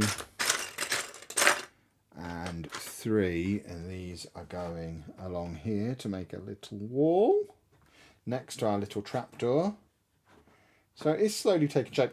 I thought we were just building a tower straight up. I didn't realise there was going to be another floor on top of this before we start the tower. This build is going to be bigger than I anticipated it being. I have absolutely no idea where I'm going to store it. I guess it can go on the display shelf above the city. I don't think it's going to fit on a Billy bookcase. If after all this it ends up having to go in Anna's room, I'm going to be very upset. Because it does look so cool, but it's becoming quite large. And I've not even put the dragon on it yet. I've not even made the dragon yet. So it's going to end up a big boy, I think. Alright, we are doing a little more wall. And that is going there. Yep. And then we need one of these and one of these. So we're making another little secret compartment that something's going to be hanging from. Presumably it could be another torch hanging from it, actually. We've got like a little grabby hooky thing in here on the back of that. Did I use all of those bits? I did use all of those bits. Hello, hello. Who do we have here? We have me here. Is that the answer you were looking for? Probably. Unless that's your way of announcing yourself, in which case that's great. Walk into a room. Who do we have here? It is I. I might start doing that. That'd be quite a nice little catchphrase to have. I've got a dentist appointment in the morning. I might just walk into the reception of the dentist. Who do we have here? It's me, Kev. Oh, I'll be the most hated man in the dentists. So with the set you're building now, plus the Gotham one, would you say Lego now caters fully to adults rather than kids with the sets? I wouldn't say rather than kids. There's loads of stuff for kids as well. It's my niece's birthday on Wednesday, and we're sending her a couple of Lego sets, a little princess one and a little unicorn one. Both like little less than £10 sets. I think they were like, it was less than £20 for the two sets, and they're very visually appealing to young kids and nice and simple for little kids to make. And if you look on any toy shop website, maybe less so in the Lego store, I think the Lego store itself, if you look at the shelves, maybe gives that feeling that it's more for adults. Although even in there, if you dig a little deeper, there's lots for the kids in there as well. But I think they've just got a really good balance at the moment. I think there's something for everybody. I mean, having grown up loving Lego, but never being able to get the big expensive sets because I was a kid, how was I going to get big expensive sets? I think it's fine to have lots of different themes and price points and different types of Lego for different age groups. There doesn't need to be, not every set needs to be for everyone. They cater for adults very well, which is very much appreciated, but they also still cater for kids really well. It's an all ages hobby that's got something for everybody. It's great. Does that answer the question? I think it probably does. How important is live streaming to the growth of a channel these days? Pretty important. I mean, YouTube, very much, having had multiple meetings with YouTube about this over the years, they very much want you to be using all three areas of, or four, I guess, because they very much count the community page as an area. And this is the first time I've done it their way, and it is also the fastest growing channel we've ever had. So maybe they understand their platform even better than I do. Who knows? But they want all their creators to be streaming, shorts, long form videos, and community page posts. They want everybody doing everything, and basically give people a reason. I think the key thing is, from a psychology point of view rather than an algorithm point of view, is you want to give people a reason to come and visit your channel every day, even if you can't produce a video every day. I mean, obviously on my Football Manager channel, I release a video every day, so I do hit that engagement thing there, which I think is why I've not needed to do the streaming and stuff over on that channel. But on a channel like this, and I mean, they don't even recommend doing videos every day anymore. That's a very old school way of doing YouTube. But I think you've got to have something every day. So I need to get better at spreading it out, because there's been a few times now where I've streamed on the same day as I've put a video out, and I need to get into the habit of just having some kind of a fairly even split between the 4 different types of content. So videos, lives, shorts, and community posts. A roughly even split between all of them, and one every day, but only one. And I'm slowly getting better at it, but old habits die hard. And I'm not there yet. But yeah, I think to grow a channel in 2024, you kind of got to be streaming. I don't think there's any way around it. You got to stream. And if you don't like streaming, you're going to struggle. Luckily, I love streaming, so it's fine.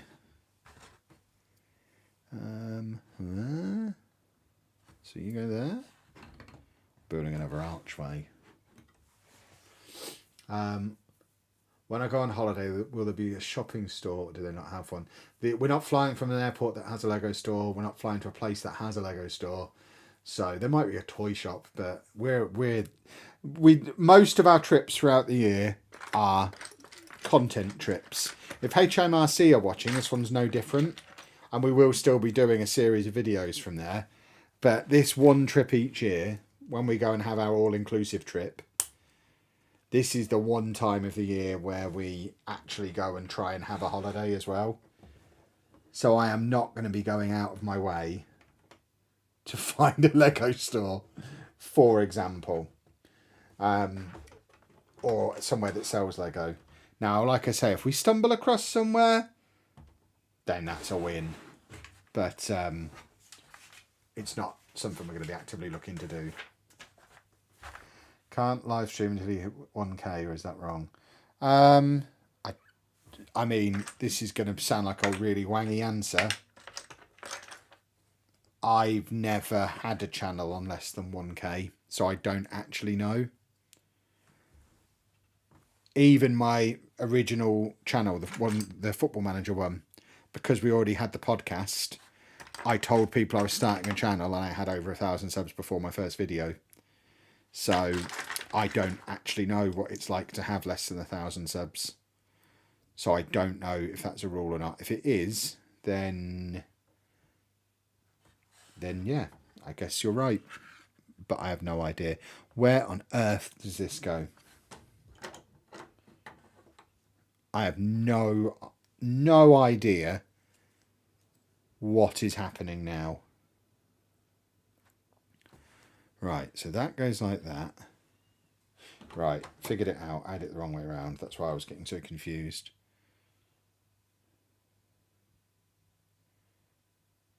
But even so, that now doesn't work. What have I done wrong? Again, this is getting complicated. Right, what have I done wrong here? You come off again. All of you, off. So, right. From the beginning of this stage, not from the beginning of the beginning. So we've got this, and that goes there. I don't think I did that stage before. I think that's where I went wrong. And then that goes there and that goes there. And then that goes there. Okay, now I think I see what I did wrong the last time. So now... Or do I?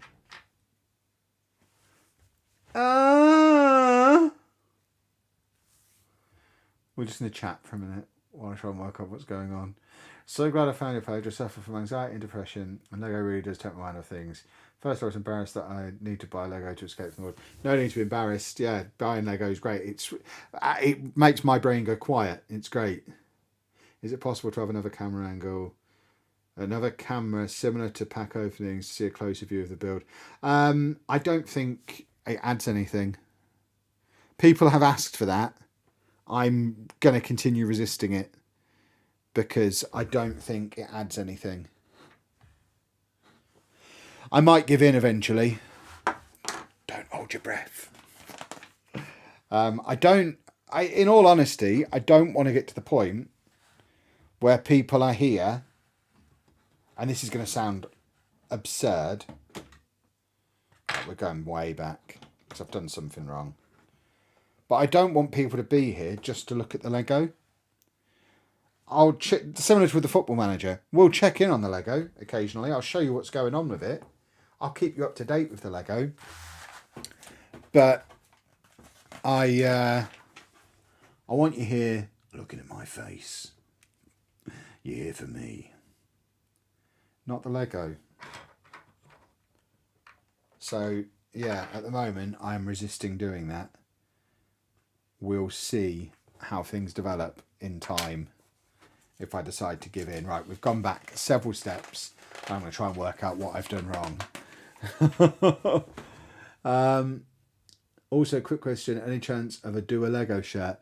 Honestly, no, because Lego is a trademark that I don't own. So, no, there is no chance of that.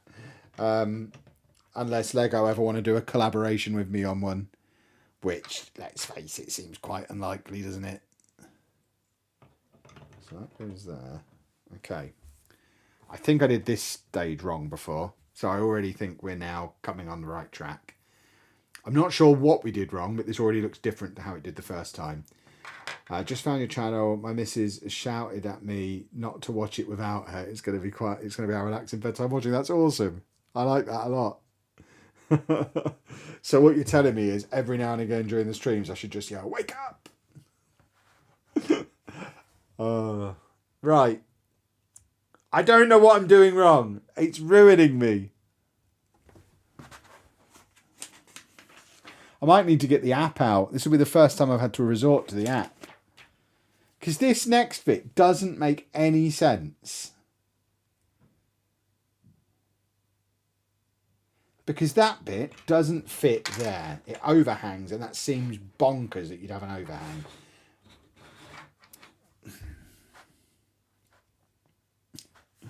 Oh, it's making me sad. So that goes there like that.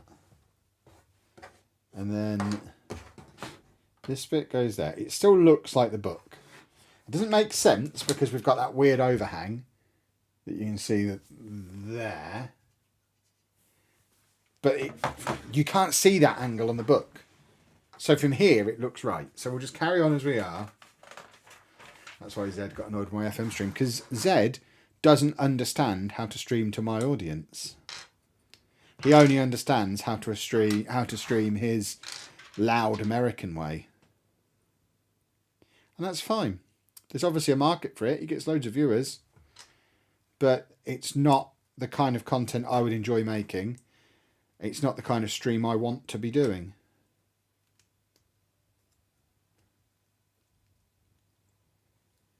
Right. So, I think this is where my colour blindness is causing me a problem. Oh, I figured it out. Yeah, it was my colour blindness. I've done it. I fixed it. I was basically putting it on a green bit when it should have been on a tan bit. I literally said 10 minutes ago, I wish they'd introduced some actual colour on here that I can properly differentiate, because these are so similar. And I knew it was going to cause me a problem. And what do you know? Next thing that happens, it causes me a problem. I tell you what is weird. This bit now seems very out of place. So that goes there now? Yeah, that goes there now. Oh, you should get one of those cameras Francis Bourgeois uses so you can see your face close up. I've got one that you wear around your neck that you put your phone on, so it can either film my face or film... I'm going to use it to do like POV builds for TikTok at some point. All longer term plans for the channel that I've not got round to doing yet. But once I've got a little bit of momentum going with the Lego City, that's the sort of thing we'll start experimenting with as well. Because I need to figure out how to grow the TikTok a little quicker. Because I'm in an annoying situation where I cannot think of what to put on my personal TikTok or my Football Manager TikTok. I am full of stuff to put on my Lego TikTok. Guess which is the only one of the three that's not monetized. So I need to get to 10,000 followers on the Block Party TikTok so that I can get it monetized. So I need to put some effort into actually growing it. But I think that's probably something that is going to be put off now until we're back from our holiday. Because I've just got so much to do before then. We'll figure it out. I might even take... Anna says I'm not allowed to. I might even take a box of Lego on our holiday. And just do like weird Lego building things in Lanzarote. Because I think that would be something that would be quite interesting. Building Lego by the pool, building Lego on the beach, building Lego on the plane. Doesn't even need to be sets. Just take a box of bricks and just do silly little builds in silly little places for a few minutes here and there. I think it would be fun. But I might not be allowed. We'll see. We'll see if I'm allowed. Right.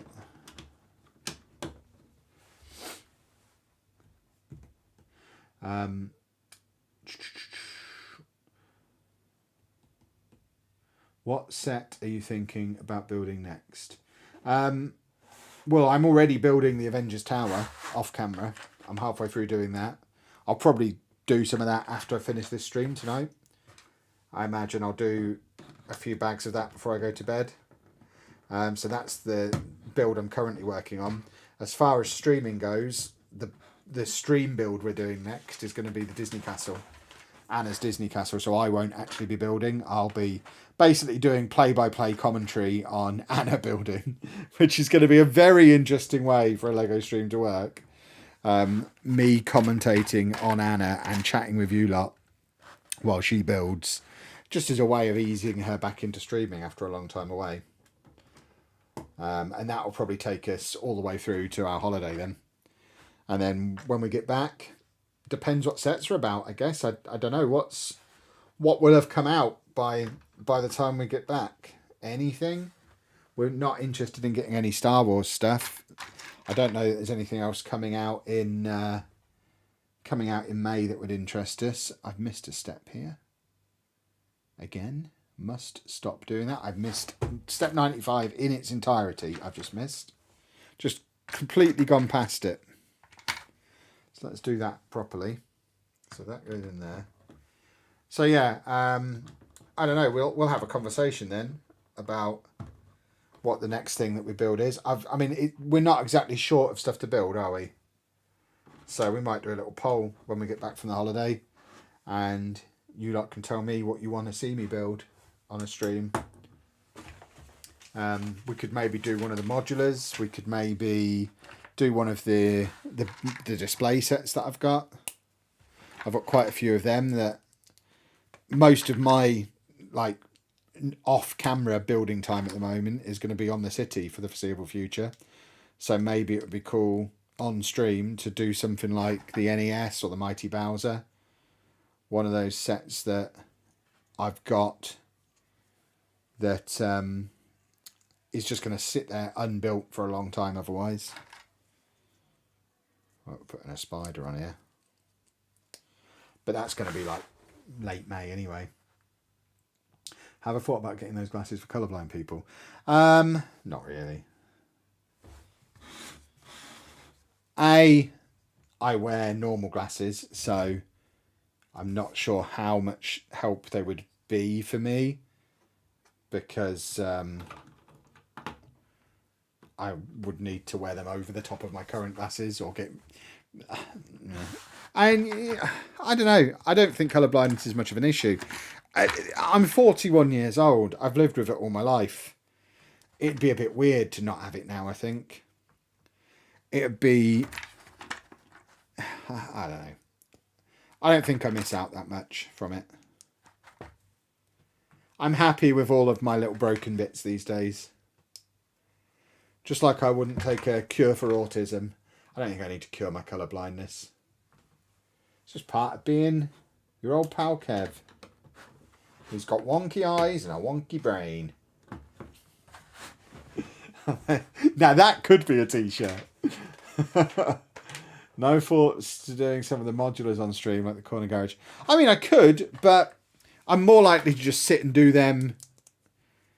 Like I said, we'll probably do a poll. We'll probably ask you, and you can tell me what you most want to see.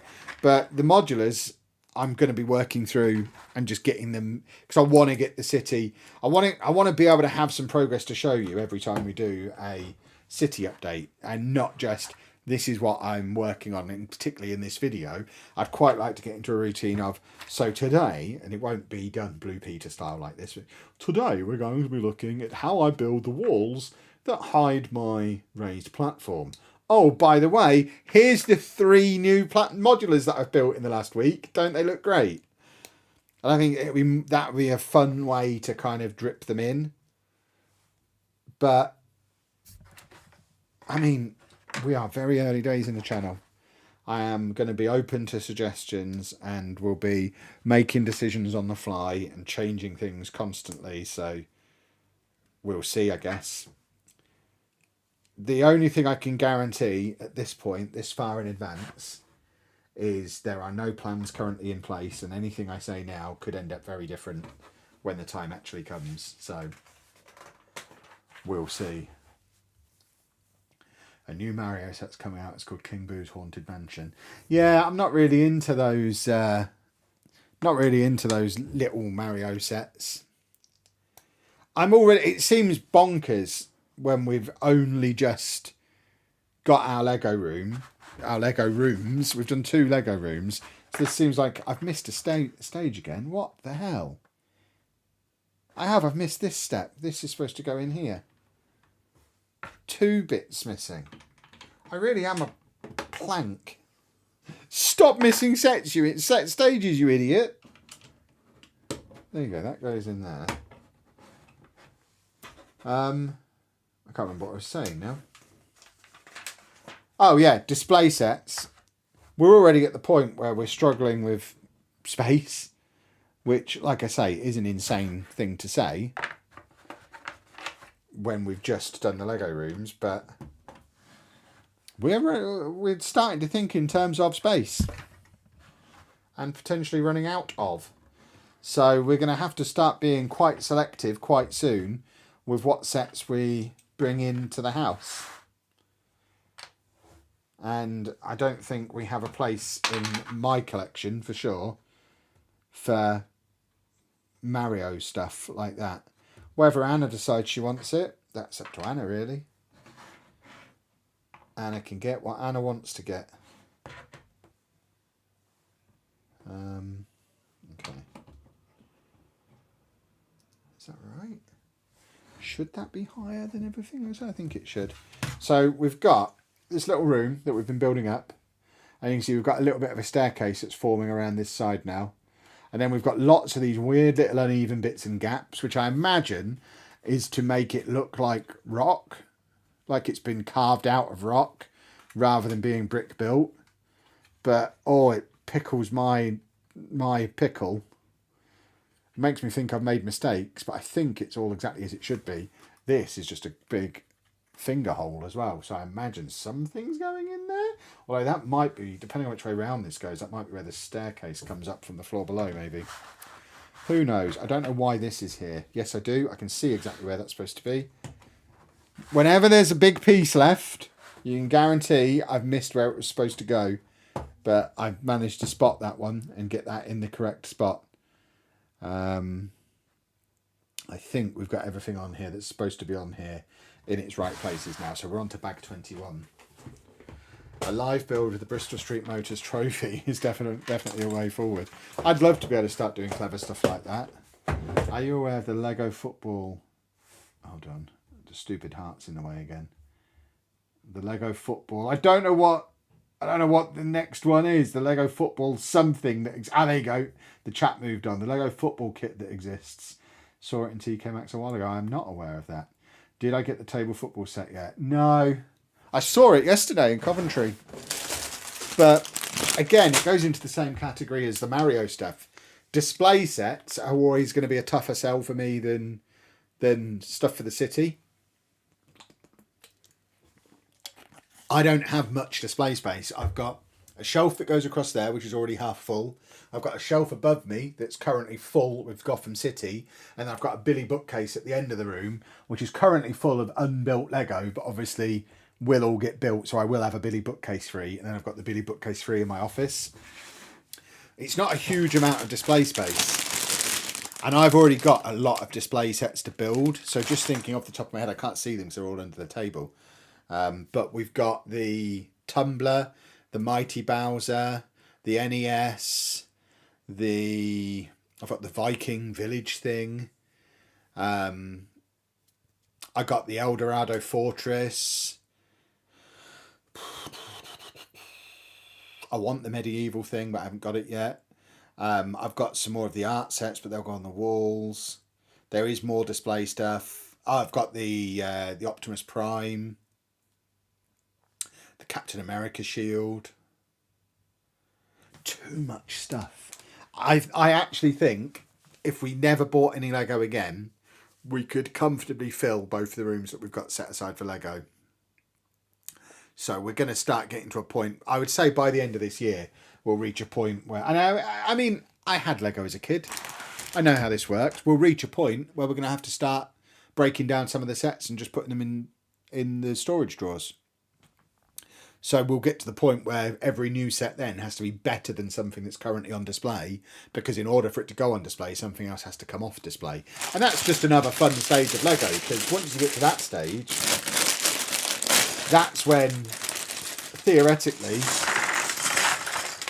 I can start doing fewer massive pick-a-brick orders because my inventory of bulk Lego will continue to grow organically, because let's face it, I'm not going to stop buying sets. So we'll get to the point where every set I buy, that's another couple of thousand bricks that then gets put into the inventory. I just need to stay on top of the organisation for that, which is the challenge at the moment. But, I mean, that's another thing that Anna will probably pick up.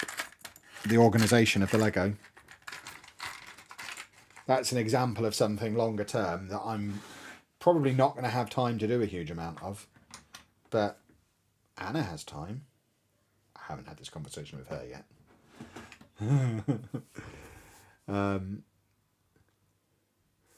That's when the living room becomes the city room. I know. I've been on Rightmove and say we still don't have plans to move or buy a house anytime soon. But certainly the thoughts of this room filling up are the best motivation I've had in a long time. And I wish there was a filter on Rightmove, and maybe there is. I'm not that up with Rightmove, but I was thinking a house with a double garage that we could then convert could be just what we need. As a man who spent his formative YouTube years working out of a garage, a converted double garage would make a really great Lego City room, because it would be, this room is about the size, in fact this room is probably smaller than the garage I used to work out of at our old house was. So a double garage would probably be close to, it would be at least 2.5 times the size of this room, if not close to 3 times the size. I don't think double garages are actually twice the size of a normal garage. I think they're a little bit under twice the size, despite the name. But yeah, a double garage to convert, to like properly convert into a room and have that as the Lego City room. It's the only way outside of doing something off-site, like getting an office somewhere. It's the only realistic method that we'd ever have of getting a bigger Lego City at home. So it's a possibility. It's certainly something we're looking at. And once again, I am confused. Oh, these bricks are all the same colour. Oh my word. I wish it wasn't also grey and green and tan. Please make it colourful, Lego. Please, I need colour. This is breaking me. I really enjoyed those elements of the build. That in particular, the house was so much fun. This bit of the build, less so at this stage, because it is all the same colour. And it's so, I'm having to concentrate so hard. Oh, right. That goes there. And this is definitely the argument for getting the colourblind glasses, because I imagine for people with non-rubbish eyes, it's quite different colours. But for me, those two bricks are the same colour. I am led to believe by the book, where they look a different colour, that one of those is green, one of those is tan. They are exactly the same colour. So, that's a problem. It's quite a significant problem when trying to work out what I'm supposed to be doing. A lot of people say their house is too big for them, just buy a load of Lego problem solved. I know. I mean, we were saying it. Go back 6 months, and just like the kids had been moved out 6 months, and we were like, we've got a 4-bed house. We don't need a 4-bed house. There's 2 of us. Fast forward a few months to the Lego collections kicking up speed, and it's like, oh God, if only we could have a converted double garage and a couple of extra bedrooms. Oh, it is a problem. It's a lovely it's such a fun problem. It's absurd though. But yeah, anyone whose kids move out of home and you're worried about just knocking around in a big empty house on your own, Just get into Lego. Problem solved. You're welcome. What other problems would you like me to fix for you?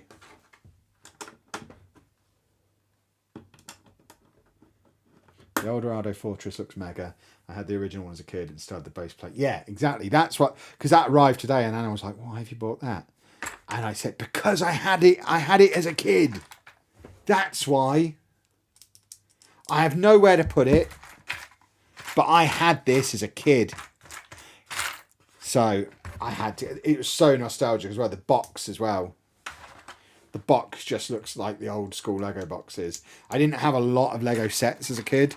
I had a lot of bulk Lego that was like hand-me-downs from other family members and stuff. But I did have... I don't know for sure that it was the actual Eldorado Fortress. But I definitely had a big, cool Lego castle that looked an awful lot like this one. So, yeah, it was a no-brainer for me. I had to get it. And I am not at all disappointed with the purchase. Those are incredibly similar colours as someone without colour blindness. Good. Wouldn't you get bedroom taxes with that, though? Bedroom tax doesn't exist. We're not getting into politics, but there's no such thing as bedroom tax. It was just a thing that the tabloids called people with council taxes having to pay more rent if they didn't. It wasn't even that. I don't remember. I know it only applied to council houses.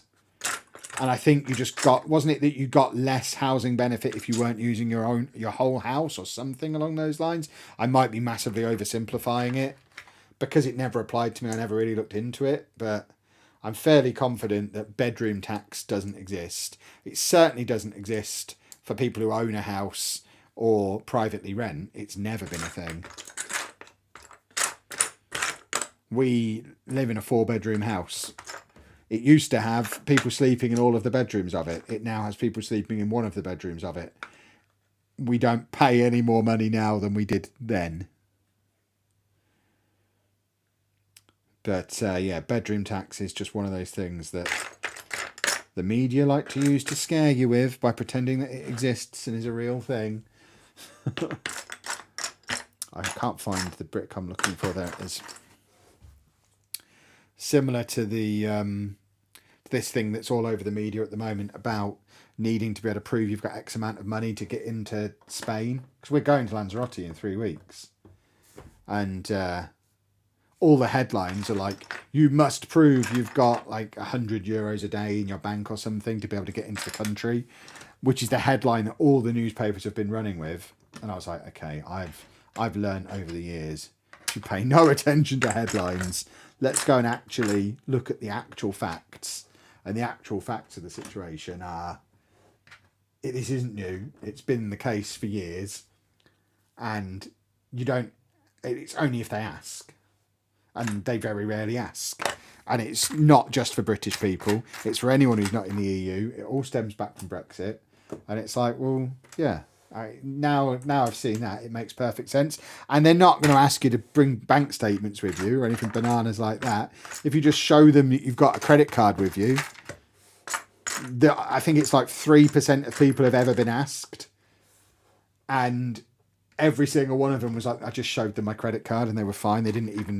They're not like checking to see if I've got any available balance on it. They just want to know that I'm not sneaking into the country to live there.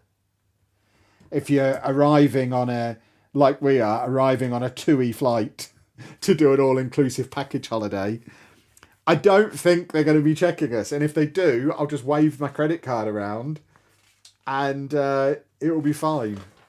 But the newspaper headlines will have you believe that you can't go unless you've got 6 months bank statements with you. And this, I hate them. I hate mainstream media so much. Cannot stand it. That's why I never have any idea what's going on in the world. Because I deliberately don't watch any news or mainstream media because it's awful. Right, we're doing a little landing here, which is very snazzy. Does that go on there? Oh, I was putting it in the wrong place. There you go. There is a little landing on there now. goes there. Is that right? Yeah, that's right. Have I done all of the steps? Yes, I've done all of the steps. What a clever man.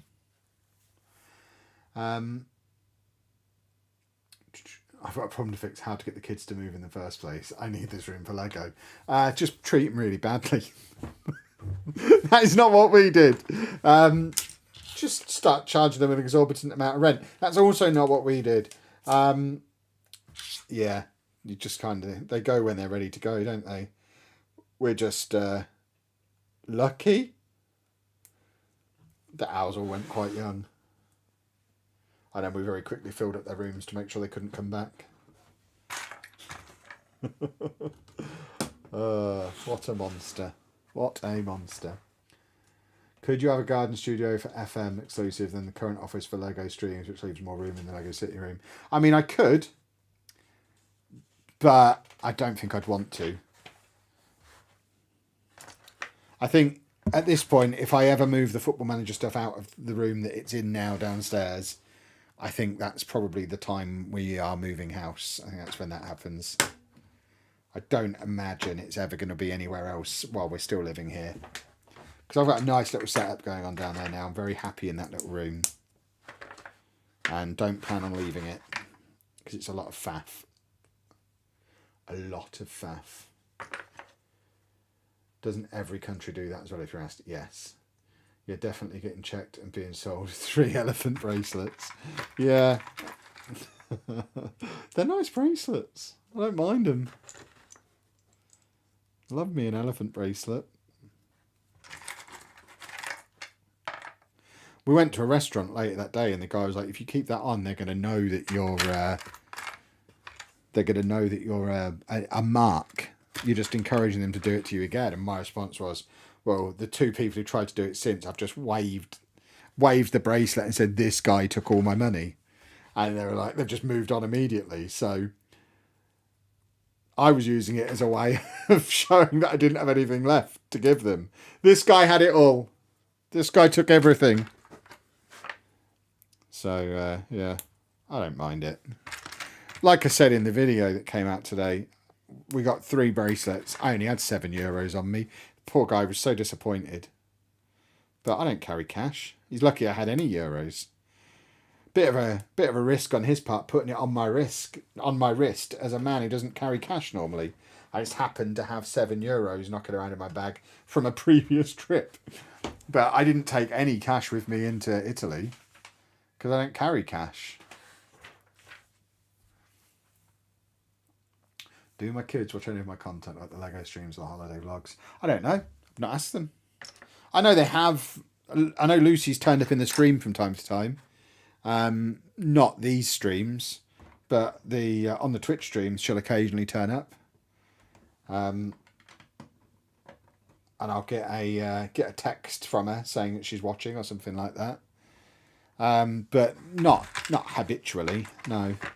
They're not that into the stuff that I stream about. I think that's the issue more than anything. Like, they're all egomaniacs like I am, so if they're in a vlog, they'll watch the vlog. So we've got the annual Chapman family reunion coming up at Centre Parks in the summer.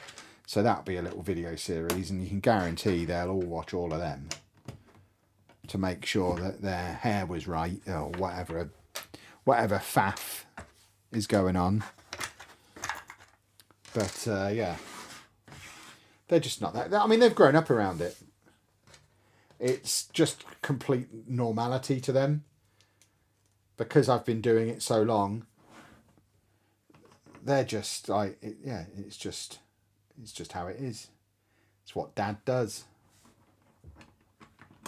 Oh no! Oh, it fell at the bottom. I thought I'd dropped that to a place I couldn't retrieve it from. Right, oh, we're getting stairs in a complicated place. This is such a complicated part of the build around here. I think it's because I'm starting to understand why it's getting as complicated as it is. Because I think in addition to building this staircase up, we're also having to leave this bit so the staircase from below can come up. So we're having to do like an archway underneath as well. And I think that's what's complicating it and breaking my brain a little bit. It's a little bit too complicated for my tiny brain. Right. We continue. There we go. More bits and bobs. So you go where?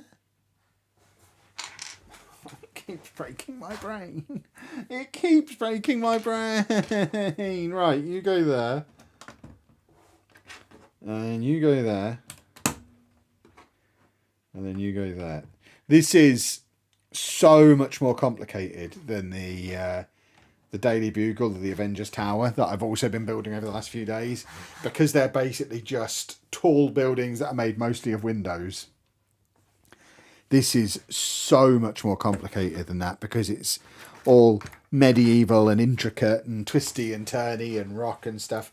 I am much more comfortable, much more in my comfort zone, doing a nice, easy city build and doing something like this. I mean, it's a lot of fun.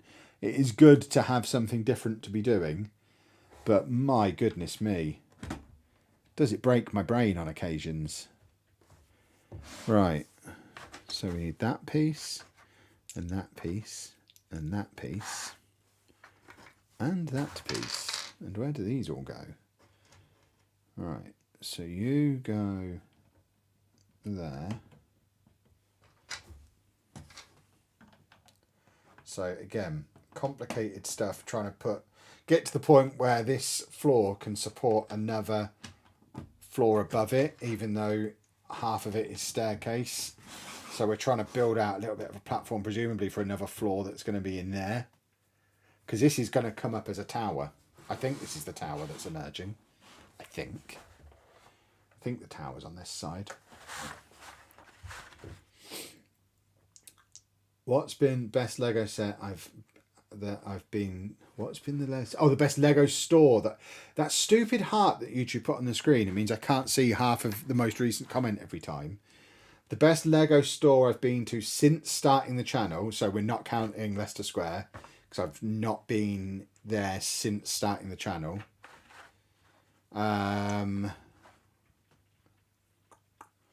Probably the Manchester Discovery Centre. Does that count, or are we only counting official Lego stores? Because the Manchester Discovery Centre was brilliant, because it was just full of all of that rare and retired stuff. So that was fantastic going there. If we're just talking like actual Lego stores, then the best one is probably the Birmingham one, which we consider our local. It's a toss-up between that and Milton Keynes as to which one's closest to our house. They're both pretty much the same distance, but Birmingham's much bigger. So I think Birmingham is probably our home store. Plus the staff at Birmingham have been really friendly. They know I'm a YouTuber. They don't mind me filming in there. So that's nice. There you go, we've put a little roof on that now. That has escalated quickly and all of a sudden feels much more sturdy and secure than it has done for the last hour. Is it D&D that the Netflix Stranger Things references a lot? I don't play D&D either, and I also haven't seen Stranger Things. I've tried to watch it a couple of times and it's just not for me. I am quite fussy when it comes to TV. So yeah, I've not seen Stranger Things. So I have no idea, I'm afraid. Cannot help you there. Right, so this is going central above the door. Ah! If I can actually attach it.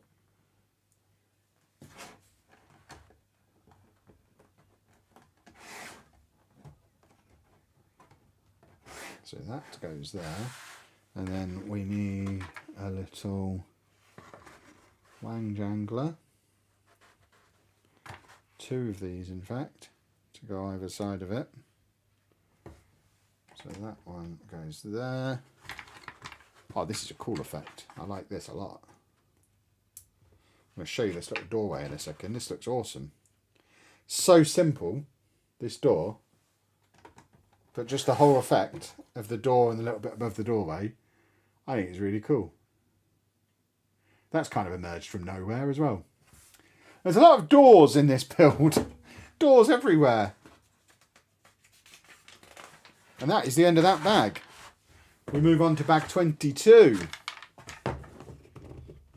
Watching the stream as I'm sorting my Lego parts. Nice. That is a job that I need to get onto soon. Probably for a video. Because we have got over 10 kilograms of Lego now that needs sorting. We've got all of these drawers that we've bought to put sorted Lego in, most of which are currently empty. And I have a massive pick-a-brick order coming in this week from Lego. So that's going to be at least another several kilos of Lego. We are going to have a lot of Lego to sort. And that is going to be an entire video, and it's probably going to take me several days to do. But once it's done, it's going to be awesome. Cannot wait to have all of the Lego nicely sorted in here. Right, we are building up again. Continuing upwards. This is going to be a tall boy when it's done. So that goes there. Watching, oh, I just read that one, watching the streams, I'm sorting my Lego parts. So is the last guy. No, that's the same comment, Kev. Alright. So that, and then that.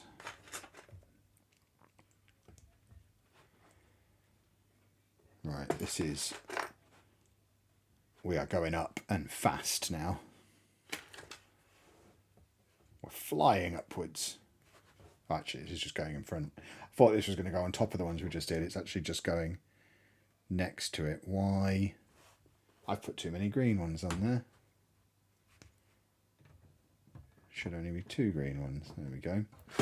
So that's just going on the front of there so we can put some studs not on top stuff. Why has the podcast been changed from Friday to Wednesday? Because it's more convenient to do it on a Wednesday than a Friday. It's still releasing on the same day. I think we said on the podcast doesn't really make a difference to the listener. It probably didn't even need mentioning. But yeah, it's just more convenient for us. Nothing more to it than that, really. And that goes there. And there we go. Little tower thing.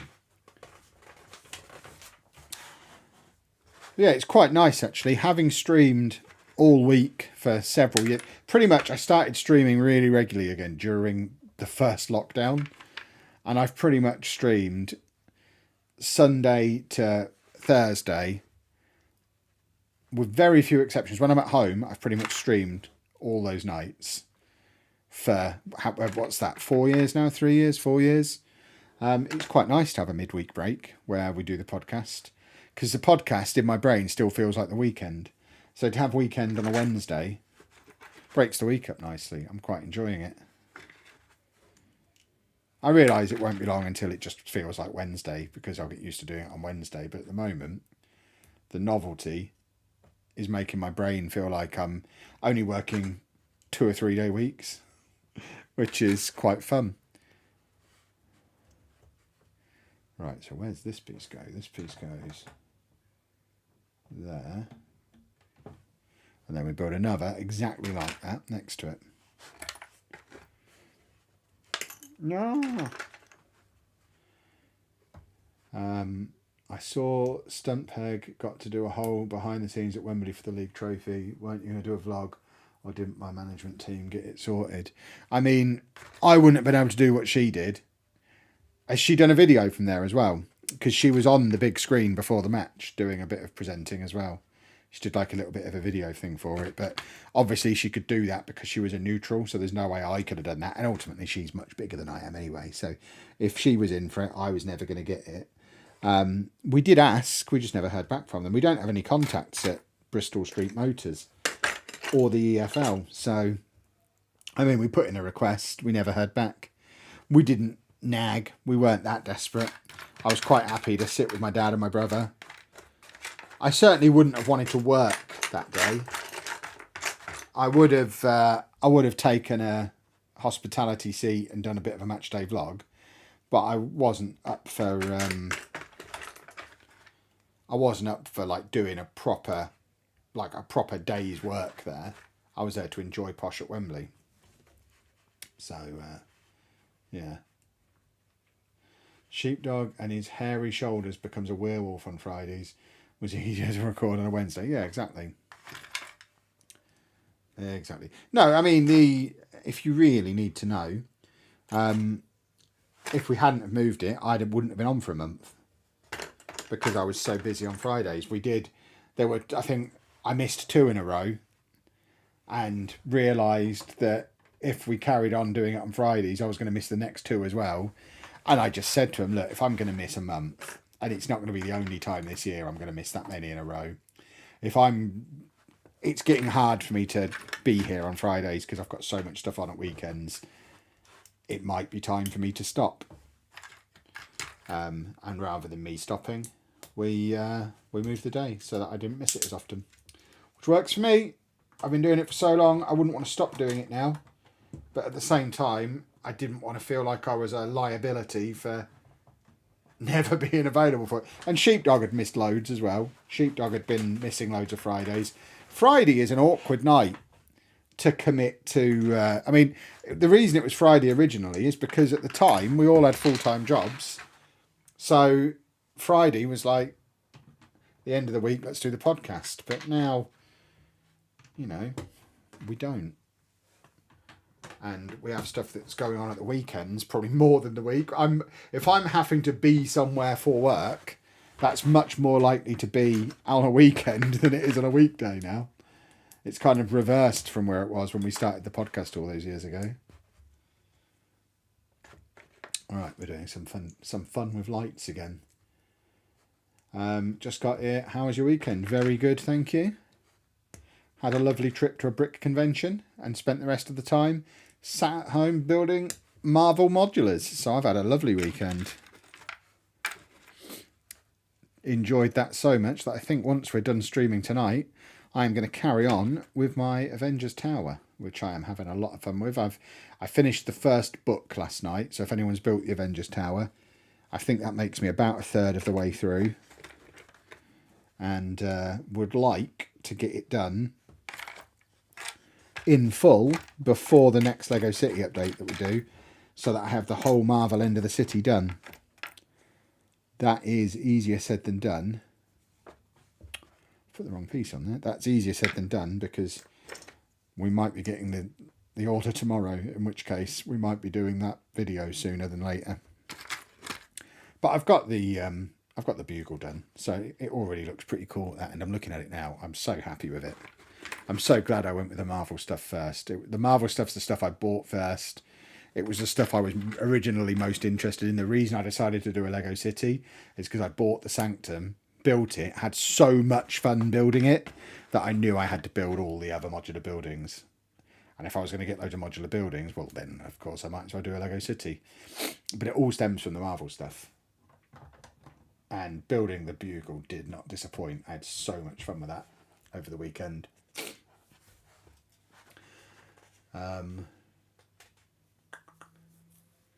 On the podcast, what was Sheepdog's laugh at the start of the latest one? That's his real laugh. He finally released it in public. I'll buy this set soon. I like Dungeons & Dragons Red Dragon's Tale set. It is a cool set. Saw you at Coventry yesterday. I was with my dad at the minifigure frames with the massive Star Wars one. Nice. How am I going to fit it in? Fit what in? What are we talking about now? The Avengers Tower. Have a look on Discord. We've discussed it at length over there. And I put an example on there of how it could look. That's probably what I'm going to be doing. But that's one of the reasons I want to get it built, so that I can experiment with different formations of it. I've already been looking at potentially getting 1 or 2 more tables and going like L-shaped in here. Because if I were to turn the Billy bookcase at the end of the room around, so it's dead in front of me here, I could then put 2 more tables coming across there to give me another like 120 centimetres of depth, another 100 centimetres of width, to allow me to really extend that end of the room. We're definitely going to do it at some point. It's just whether I do it now for this purpose, i.e. to fit the Avengers Tower in, or whether I hold fire on it and do it later. But I think as soon as I measured up and realised that it was possible, I am fairly confident there's going to be 2 more tables in this room before too long. Because why wouldn't there be? More tables. Get the tables, etc., etc.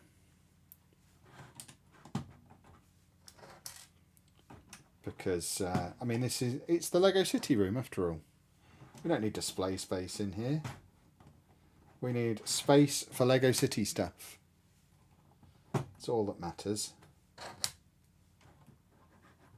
I love that little brick effect we've just done there. It looks really, really cool. What's my favourite set I've built so far on my journey? Probably the Batman Gotham City one, just because I'm so into that as a thing. The new camp was great for. I mean, I've not genuinely not had a bad set yet. I don't know that. I mean, Lego's so great. I don't know that a bad set even exists. There's not been a set that I've built so far where I've been like, oh god, oh that was a chore. I've not enjoyed that at all. So yeah, I'm enjoying. I think the key at the moment is I'm getting quite a lot of variety, a nice little mix. Like I'm going from super modern Avengers Tower into medieval Dungeons and Dragons stuff, and then I might build a giraffe, you know. So I'm getting lots of variety with it, which is proving to be a lot of fun. Right, get these little masonry bricks on at the top there. I've definitely decided this is the tower now. We're going up. I can see that we're going up. And then we need a couple more torches. So little and fiddly. Stop being little and fiddly. Actually, is that supposed to be a clear one? I think that's supposed to be a clear one. Pop that off there. You go on. And we have a little torch there. And then we need another one. Where's the other torch? There it is. Have we got another clear one of them? We have got another clear one of them. The Batman set was awesome. Not even a fan of Batman, but I just want it on my shelf somewhere. Yeah, exactly. It looks so cool. I need to find a way to get it hung on the wall. But even stood on that shelf, yes, it's taking up a whole shelf of display space, which is not going to be ideal long term. And I can't see it from down here, but if I lean back like that and look at it, it just looks so cool. It's awesome. Kev power bombing Anna through a city like Bubba to Mae Young. I mean, who knows? That could be the 1 million subscriber forfeit. Can you imagine? I think she'd be cross. I don't know that she'd enjoy that as much as we might think she would. Right. I still keep threatening her with the whole Titanic on a cruise thing.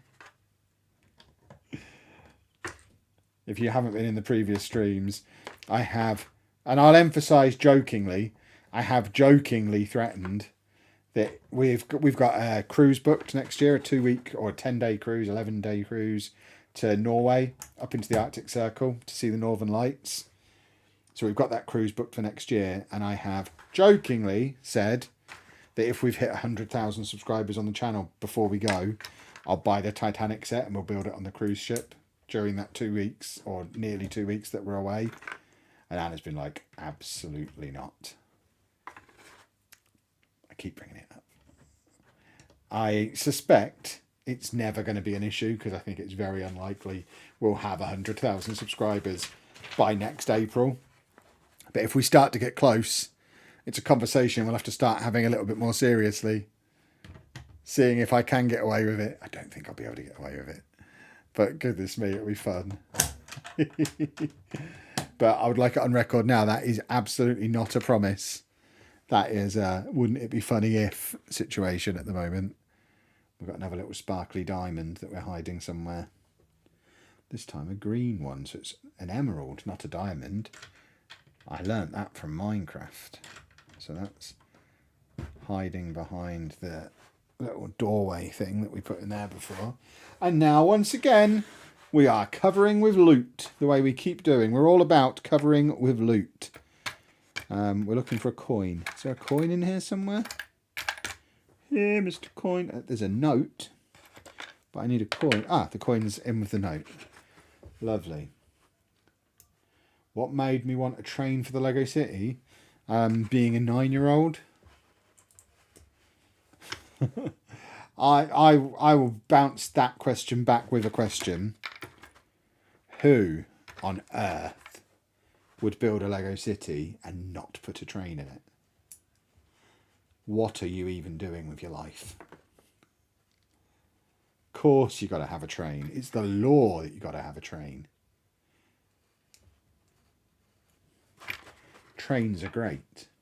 Plus, I mean, from an aesthetic and artistic point of view, it just adds a little bit of movement and a little bit of something going on, doesn't it?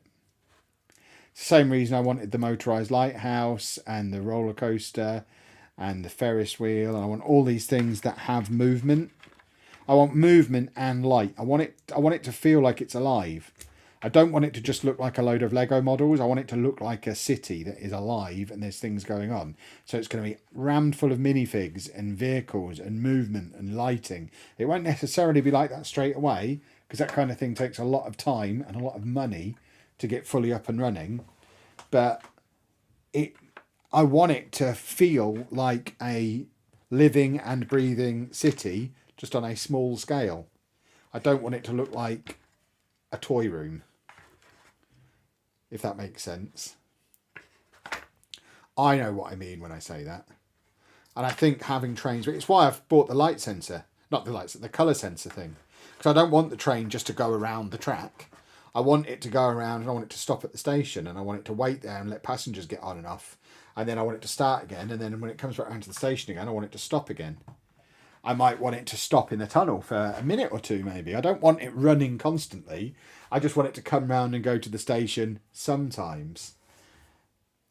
Has Minifigure Kev had a ride on the train yet? Minifigure Kev has had a go at driving the train. Come on, what'd you take me for?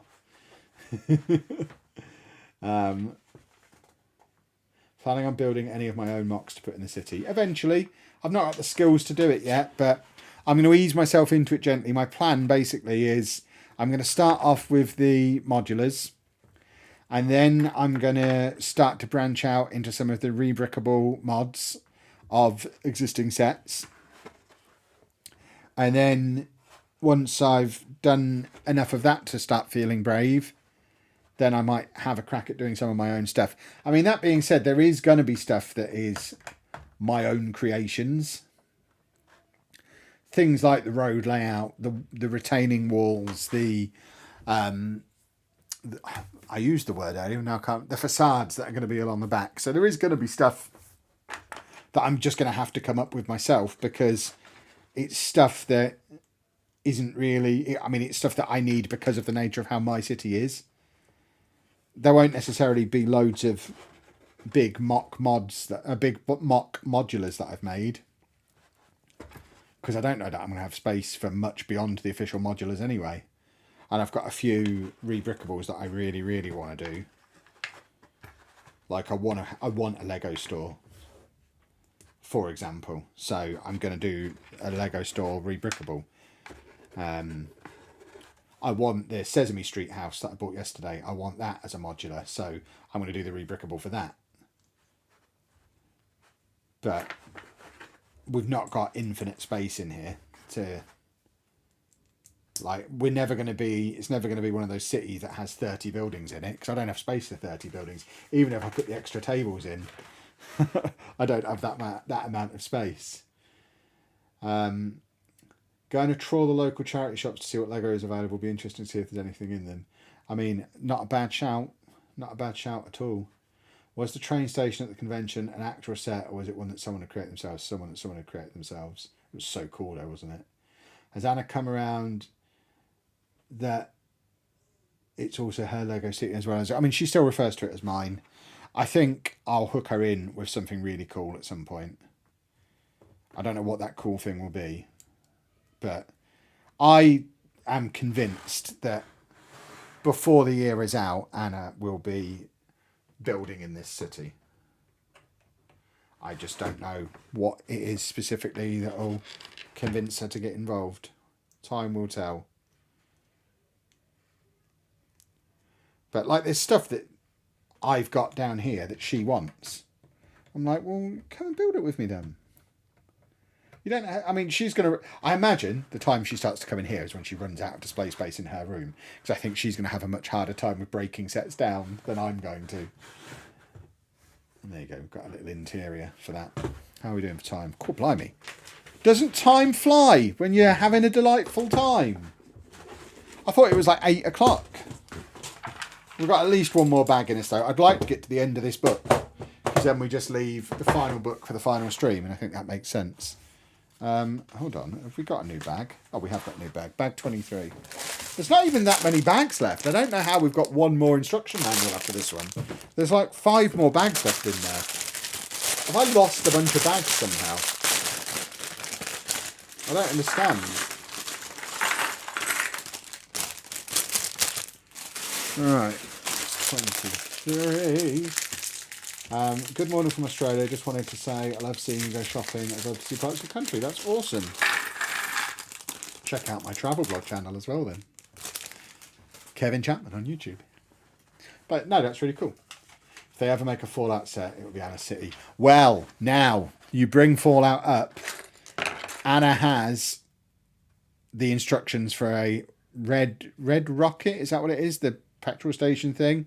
She has got the rebrickable instructions for that, which is, it's not a modded version of an existing set. That is a full-on go buy all your parts and then follow these instructions to build it. So she is probably going to do something effectively completely from scratch, from parts, before I do, because she wants a red rocket in her bed, not in her bedroom, in her office, in her bedroom.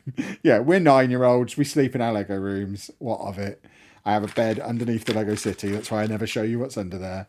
But no, she wants to build that, which, I mean, she's a massive Fallout fan. So what do you expect? But yeah, she's going to be doing that, and it's going to look awesome.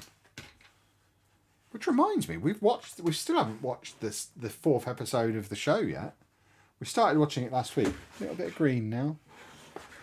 But we still haven't actually gone back to it. I was really enjoying it as well, but we kind of got distracted with the weekend.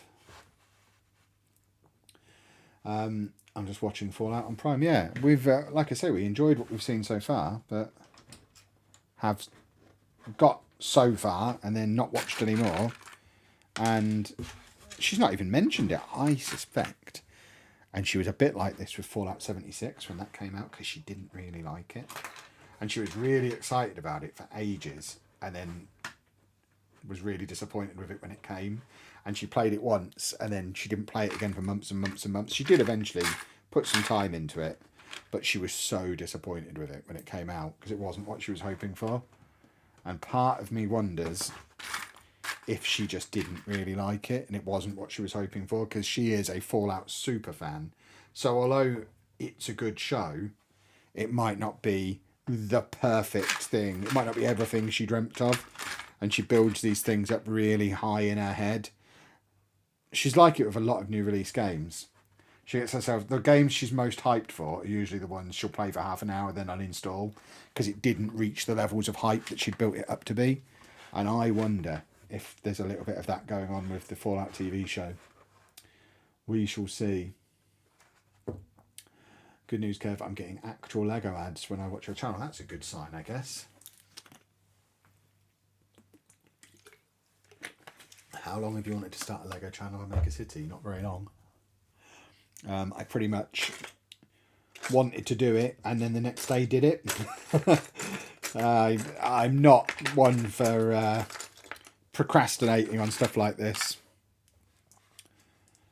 So, I mean, I've wanted to get back into Lego for years, but just could never really justify the expense. And again, it's the same with everything. I say I'm not one to procrastinate. I am sometimes a little bit slow to cotton on to the situation that's right in front of me, though. It was the same with the Football Manager stuff. It took Anna to say to me, Kev, why don't you start a Football Manager channel? And I was like, yeah, I think I'll start a Football Manager channel. But at that point, you know, I've played Football Manager pretty much every day for about 25 years. I shouldn't have needed telling to create a Football Manager YouTube channel. I should have just already done it. And I think it was a bit similar with this situation.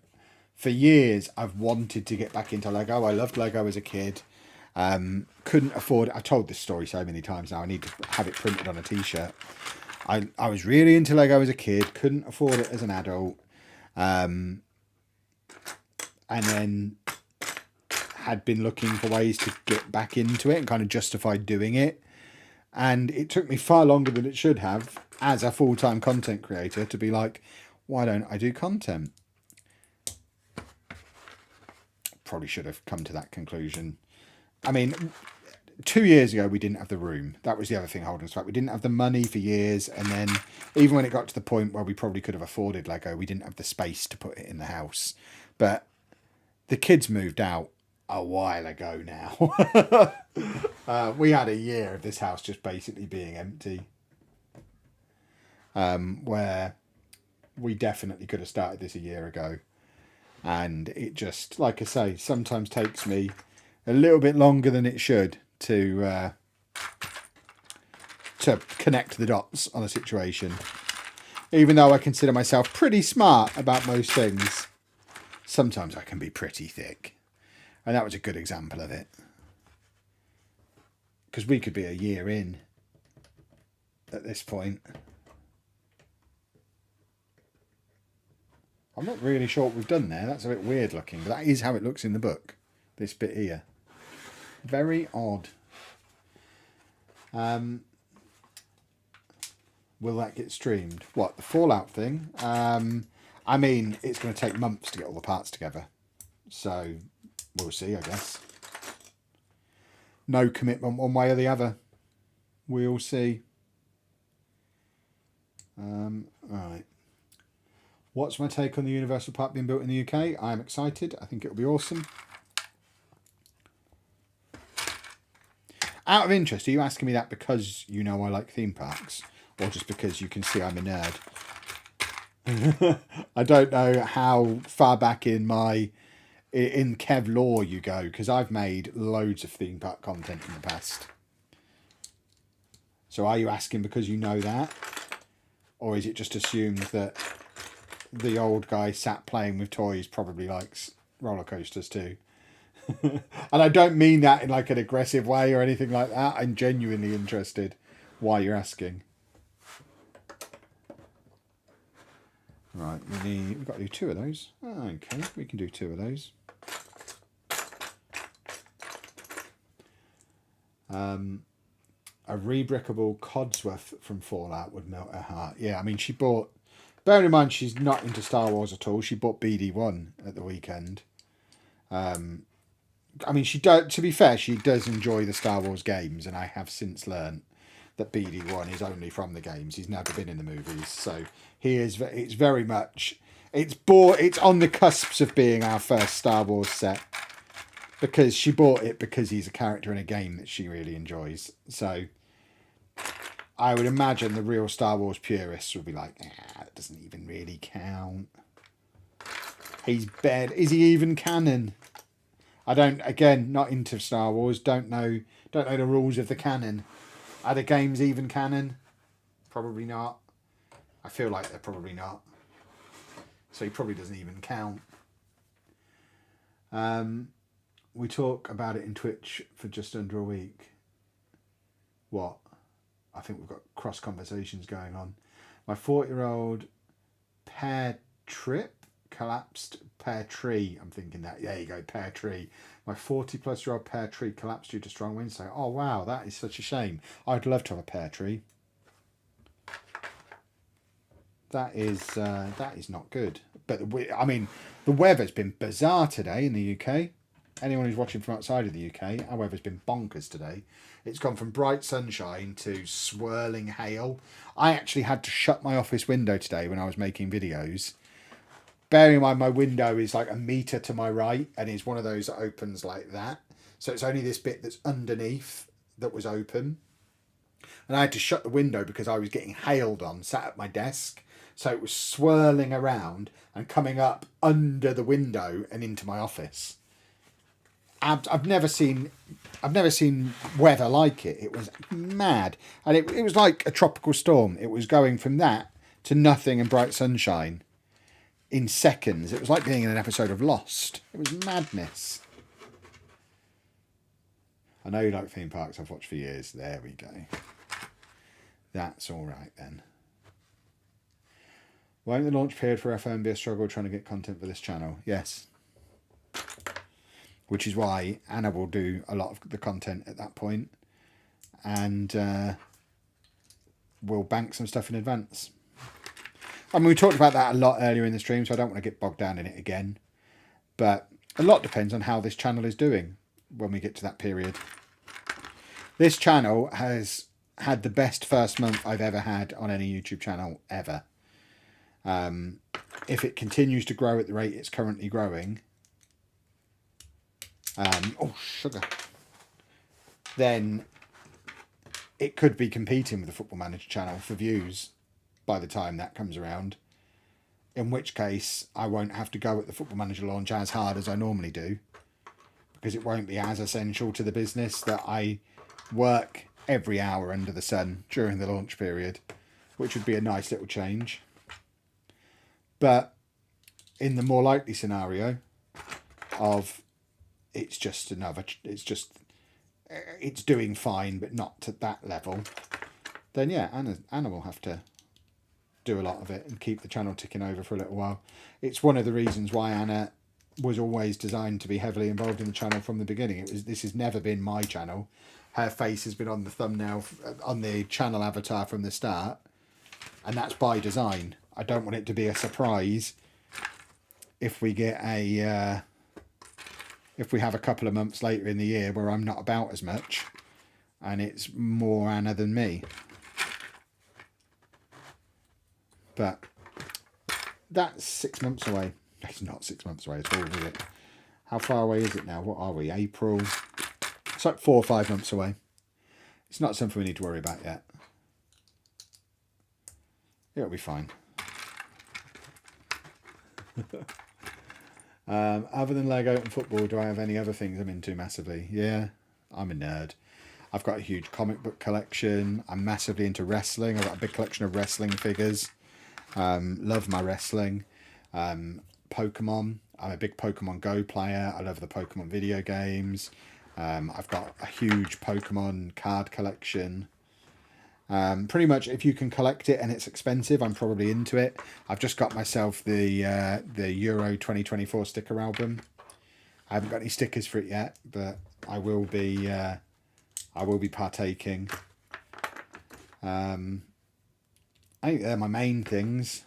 Have I missed anything out there? Those of you who've been around for a while, I think they're the main bits that I spend too much time and money on. For me down south, left home for work sunny. Within 10 minutes, it took me to get to work. It was hammering down, and then the same when I was on my way home. It's mad. If it was December, I'd have considered the hail we had today sleet. Like I genuinely thought it was coming to snow. Yeah, it was mad, wasn't it? Do I think I'll get the Avengers Tower? I'm currently looking at a half-built Avengers Tower over there. Yeah, you'll be seeing the Avengers Tower very, very soon. Right. So now we've got these little window things, and we're putting little bits of tile above them, but slightly uneven patterns, and I am going to be following the exact patterns that are in the book, which probably isn't necessary, but my brain is much happier doing it that way. So that bit is green, and then blue. This is quite a nice little design actually. And then blue, and then green. Just got to do the other one as well, but oh, I put that one upside down, you moron. What are you doing, eh? You silly goose. There we go. Oh, yeah, that looks quite nice. That's quite cool. Don't know why that bit's blank. I imagine there's a good reason for it that will become clear. I thought they were stopping the stickers and only doing cards this time. No, Panini have lost the license for stickers for the Euros. So the stickers are tops. But yeah, they were never stopping them. It was just Panini. Again, I imagine that's probably newspaper headlines that have got you there. I imagine there's been a newspaper headline along the lines of, for the first time in X number of years, no Panini sticker album for the Euros. When what the actual headline is Panini lost the license. Topps are doing it, who are an even bigger trading card company than Panini. And it's completely fine. I think Panini have still got the World Cup. So when the World Cup comes around in 2 years, we'll be back with our Panini books again. For sticker collectors, it doesn't really make a difference. The book seems exactly like a Panini one.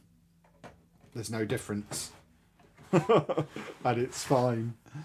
Oh, God, pop vinyls. Yeah, pop vinyls. I've got hundreds of pop vinyls.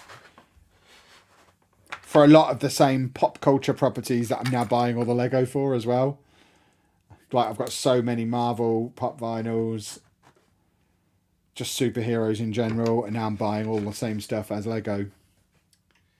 These companies get paid off of me so many times over. It is absurd. How many different pieces of plastic can the Disney Corporation sell me from their various properties? The answer is an infinite amount. I'll never stop buying their plastic. I am single-handedly destroying the world with the amount of plastic I consume. Although, to be fair, none of it's ending up in landfill. It just ends up in my storage unit. So it's probably for the best anyway. I'm actually saving the world by stopping all this plastic ending up in landfill. You're welcome, universe. Oh, I've done that wrong. That bit was supposed to be there. I wondered why it looked a bit weird. There we go. That looks a lot better now. I've moved that back. Is that everything that was supposed to go on this bit? I think it was. So we are slowly but surely taking shape. As Highland Spring sponsored me. I didn't realise that was in frame. It hasn't. But if any water company does want to sponsor me and I can just put the bottle there like that, casually, I am quite happy to. But for now, that stays off camera. Good eye. How long has that been dominating the screen for? Do giraffes count? Giraffes should count, shouldn't they? I love me a giraffe as well. I almost had to buy that Lego house set that I saw in Coventry yesterday. Even though the set looks a bit rubbish. The giraffe looked a bit rubbish. I really didn't want the set, but it was tough there being a giraffe and me not buying it. But I managed to hold firm. It was made a lot easier when I saw the Sesame Street set and knew that I really, really, really wanted that. So that made it simpler. Fugglers, of course, are another thing that I spend too much money on. I've got dozens of the things. Don't know what a fuggler is? Google one. You're welcome. Fugglers are great. I have loads of the things. All over my house and loads more in the storage unit as well. As I keep explaining to Anna, they're my plan for our grandchildren. As and when that day comes, they're getting one every birthday. From their first birthday to their 18th birthday, they will get a fuggler and they'll like it. And my kids will hate it and I'll love that too. And it will be perfect. Right, we're putting the top on this now. We are making some solid progress today. So that goes on there, and then we put you there. And this piece goes on top. And then we need a little wang jangler as well in there. Look at us go. Any plans on a WWE channel or even a Ripping Pokemon Cards channel? I've tried them both in the past. I mentioned before that I've tried lots of things. There's lots of failed YouTube channels in my past. They are both things that I've tried previously that just didn't work out. Whereas this seems to have...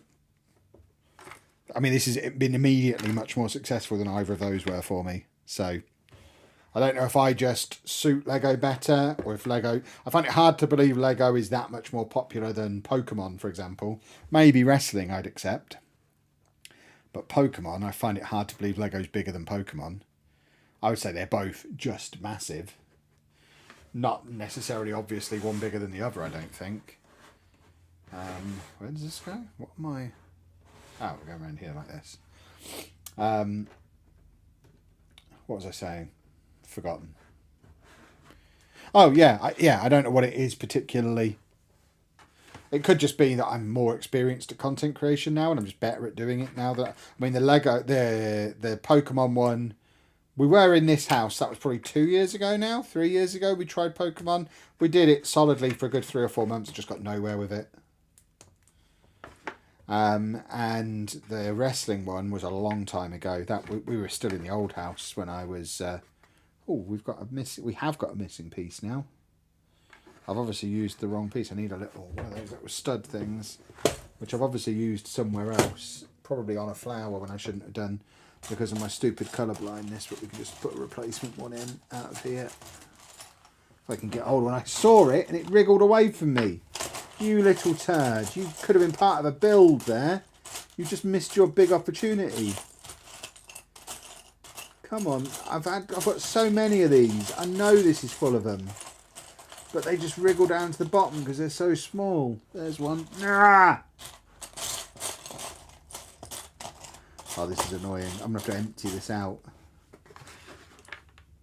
So I can properly go through it. This is my sign that I need to sort through this. Come on. Give me a little stud. There's one. No, that's not one. So many little pieces. That is exactly what I want. There we go. Now we've got to try and get these back in without them going everywhere. Why is there a goat in there? The goat shouldn't be in there. He's going in the city immediately. You go over there, son. Can't believe we just had a goat in there. That's madness. This is why I need to sort this. There we go. Everton are losing 6-0. Houses. Right, what was I building? This.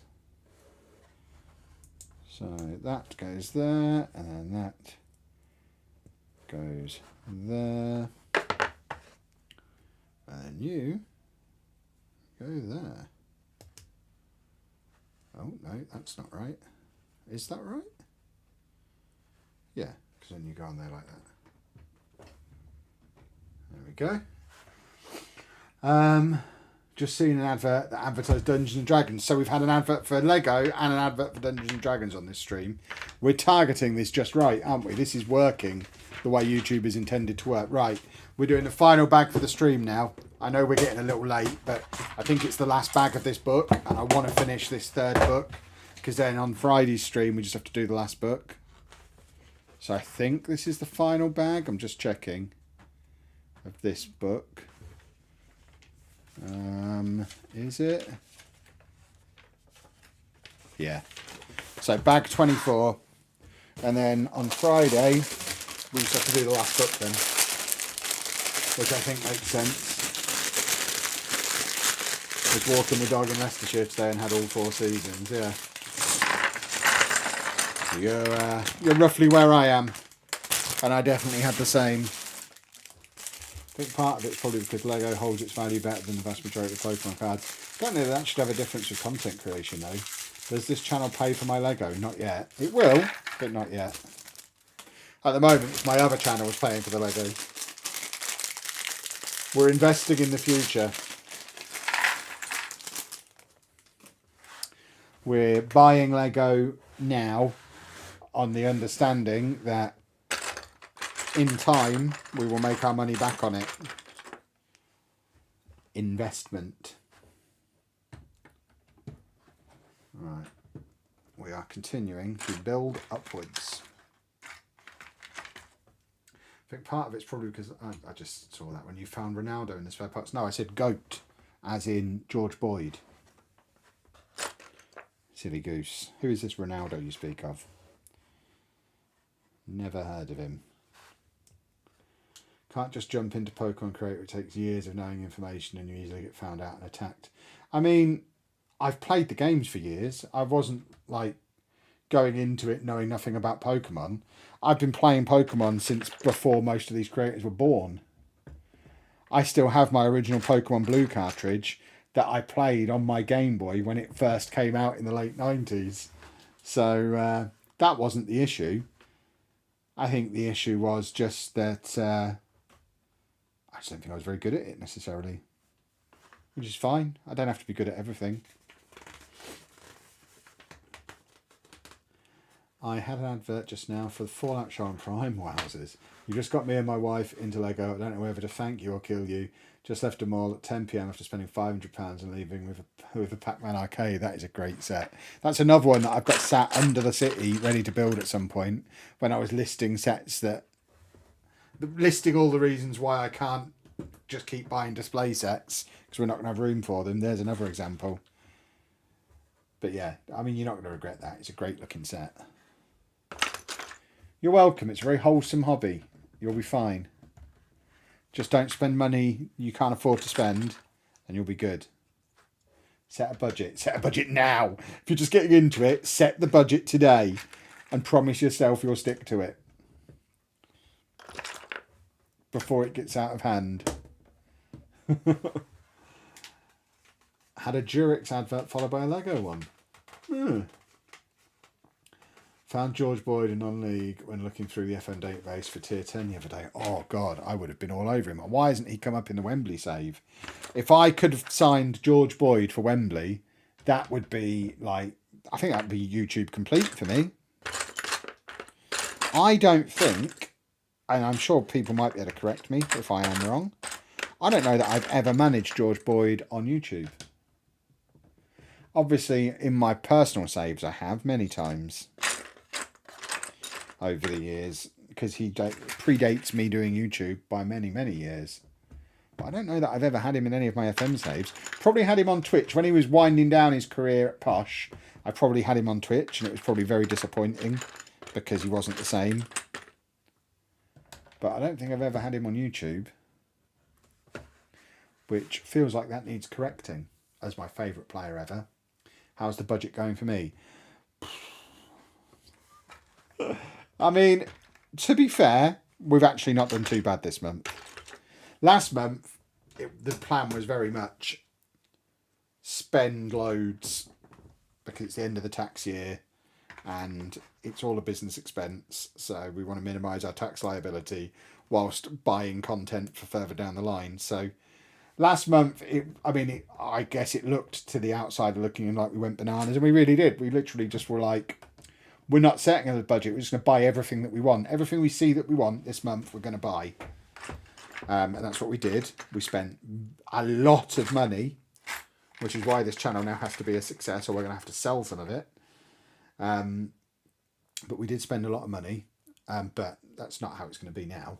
Now we do have budgets. And I mean, you saw yesterday, I know we still went and spent £500 at a Lego convention yesterday, but we haven't spent loads for the rest of the month.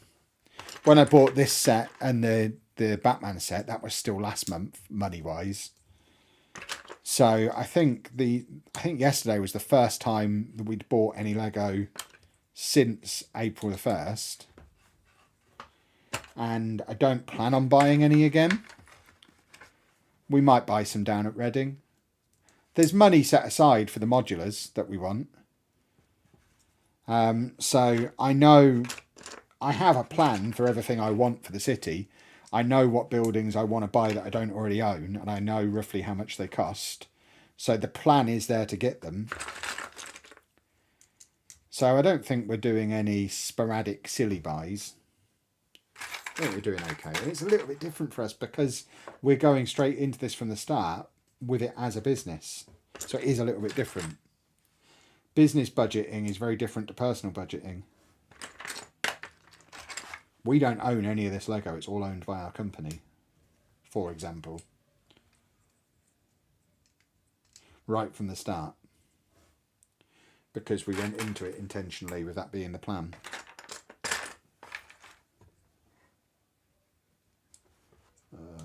What are we doing? This is getting high. It's getting very, very high. But yeah, the quick answer to that is we've gone bananas and spent too much money. But it'll be fine. Yeah, it'll be fine. He now plays for Wythenshawe Town. You might come across him in your Wembley save. Interesting. I thought he'd retired. I mean, I know he'd retired from professional football. I didn't realise he was still playing at any level. That's really cool. I like that. Right, our tower continues to get higher. It's very, very narrow, but it is getting higher, which is splendid. And now we need a corner piece, which I can't see. I trust and believe that it is in here. I cannot see it. There it is. And then that piece and that piece.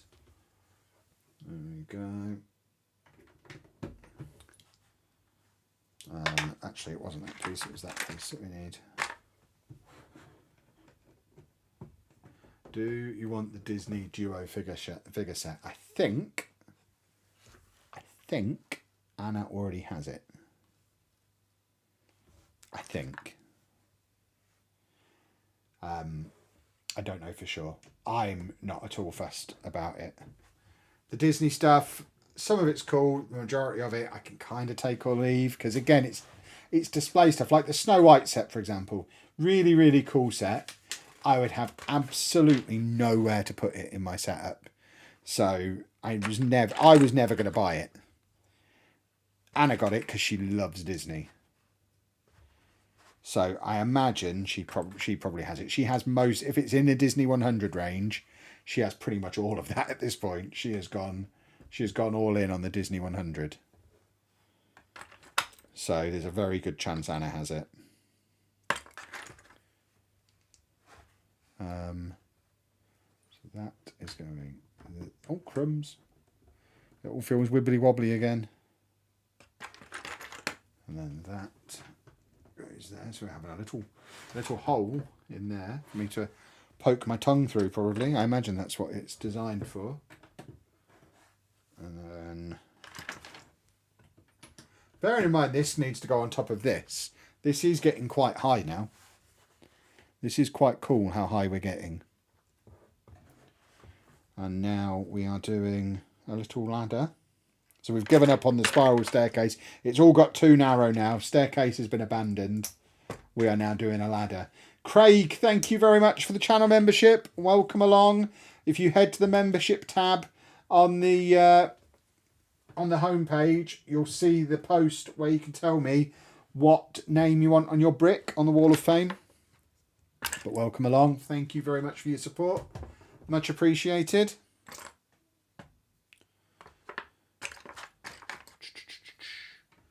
Oh, we are going high. I'm getting a little bit vertigo-y. Just getting all the way up here. I don't know how anyone's supposed to use this ladder, by the way. Miles, thank you very much for your channel membership as well. Very much appreciated as well. We have heroes in our midst, boys and girls. The channel membership continues to grow, which is very, very exciting. Thank you, everybody.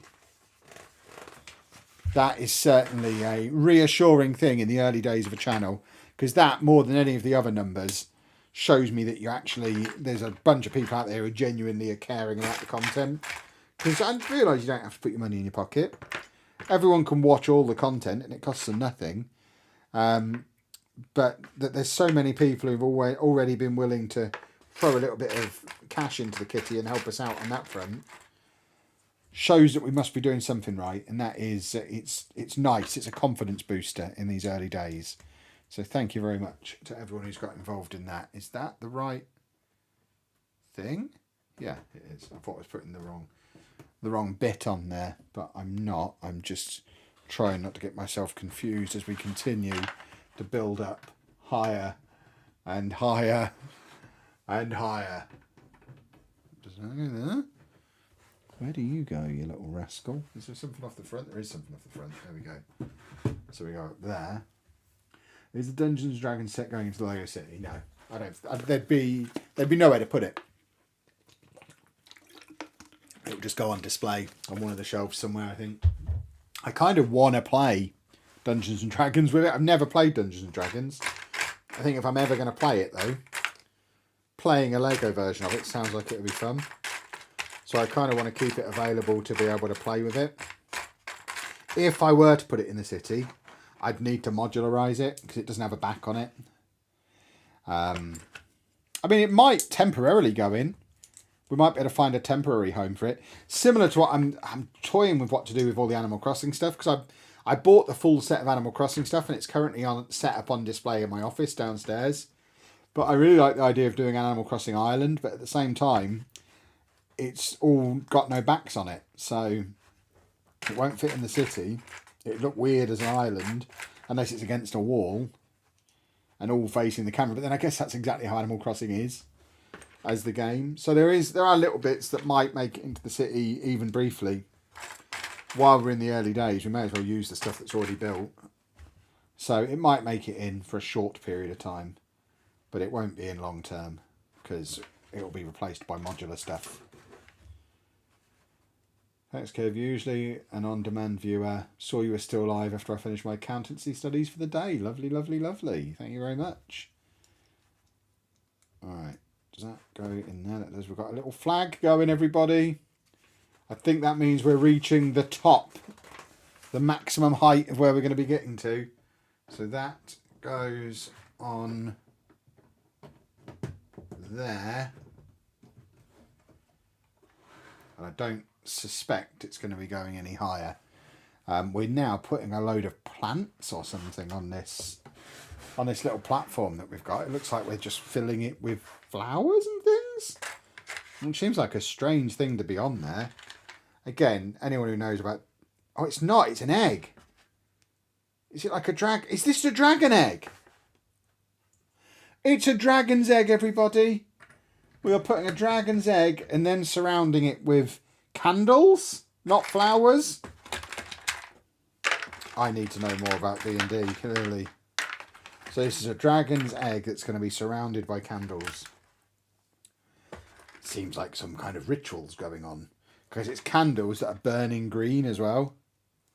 So it's weird candles. So this is going to kind of surround on all sides. If I can get that into the right spot. Oh, it's a bit fiddly. I should have done that before I put the egg in. Me and eggs at the moment, they just follow me everywhere, don't they? So we've got some candles that are burnt down just to their wick, basically. Which again, very cool. Is that the right way up? No, it's supposed to be that way up. And then get you in there. So that's a little diddy candle. Again, I'm going to take the egg out just for a minute while I put these in, because I suffer from something known as adult-sized fingers and hands, and just cannot get in to these tiny little gaps that some of these sets expect you to be able to manoeuvre your tiny little children's fingers into, which is weird because this is an adult set, but I guess they can't change the scale completely to accommodate people with large hands. They set the scale years ago for these tiny-handed critters. They've ruined it for everybody. People say adults ruin Lego for kids. I don't see kids struggling with having hands that are too big to fit their candles in next to their dragon's egg. There we go. Now we can put the egg back in. Oh, I've knocked a candle over. I hate it. Stupid candles. Hope the egg never hatches. Still got 2 more to put in. Goodness me. When am I getting that Technic crane? Anna would murder me. She would murder me. It's so. Have you seen how expensive it is? Apparently, someone said in the YouTube comments of that. I think it was off that. It might have been the TikTok comments. Apparently, there's a Lego City crane coming out in the summer, which will be still big and impressive. Probably fit the scale of the city a little bit better, and might be a little bit more affordable. So, I said on the TikTok I made yesterday from Smiths, the whole, if I won the lottery, I wouldn't tell anybody, but there'd be signs. The signs would be, I'd get that Technic set, and I would get the loop coaster, because that's like £1,000 worth of Lego right there in 2 sets. So that's what we've just done. This little setup with the candles surrounding the egg. So we've got some kind of egg ritual going on, and now we're putting some more of this cool brickwork around the outside of the building. So let's get these in. We're just basically detailing this. Oh, I've knocked a flipping candle over. Ugh. Me and my stupid hands. Don't touch the back, Kev. Don't touch it. My other finger's... I'm reaching around that. Stop reaching around, you pervert. Leave it alone. Oh, my word. I need somewhere to put my fingers. Right. Let's get them in there. There we go. The brickwork is very cool once it actually gets set up right. I just need to control my hands. My fingers just have a mind of their own sometimes. This is why, way back in the day, I had to give up Warhammer stuff. Because my hands got so big. I'm basically the Andre the Giant of Games Workshop. My hands got so big, I found painting the figures got really difficult. I do have big goalkeeper's hands. So I'm blaming it on that. And it does mean I struggle a little bit with some of the little fiddly elements that you get from time to time, just because of my giant hands. And that goes on there. And then, are we not detailing? Oh, we are detailing the other side as well. So let's get this on there. I will show you this detail work in a second. It definitely adds a lot to the build, having this little brickwork design. Makes it go from looking like a Lego set to looking like a castle. It's what separates it. But we talked about the El Dorado fortress earlier, and that looks like a Lego set, which is cool. It's supposed to look really retro.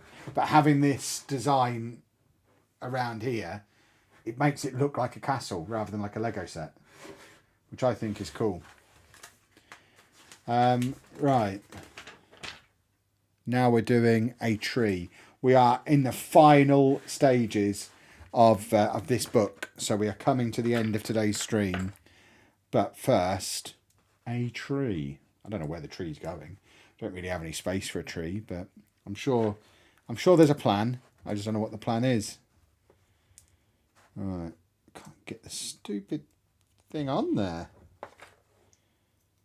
Get the tree parts in place. Are you green or brown? Nobody knows. It probably doesn't matter. It'll be fine. It probably doesn't matter. It might really matter, but I'm going with it probably doesn't.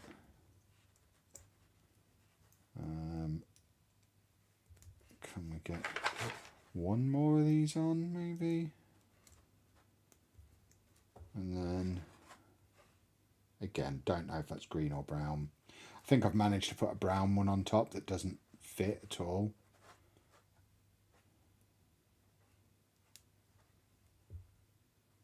Yeah, that was supposed to be green. What have I done here?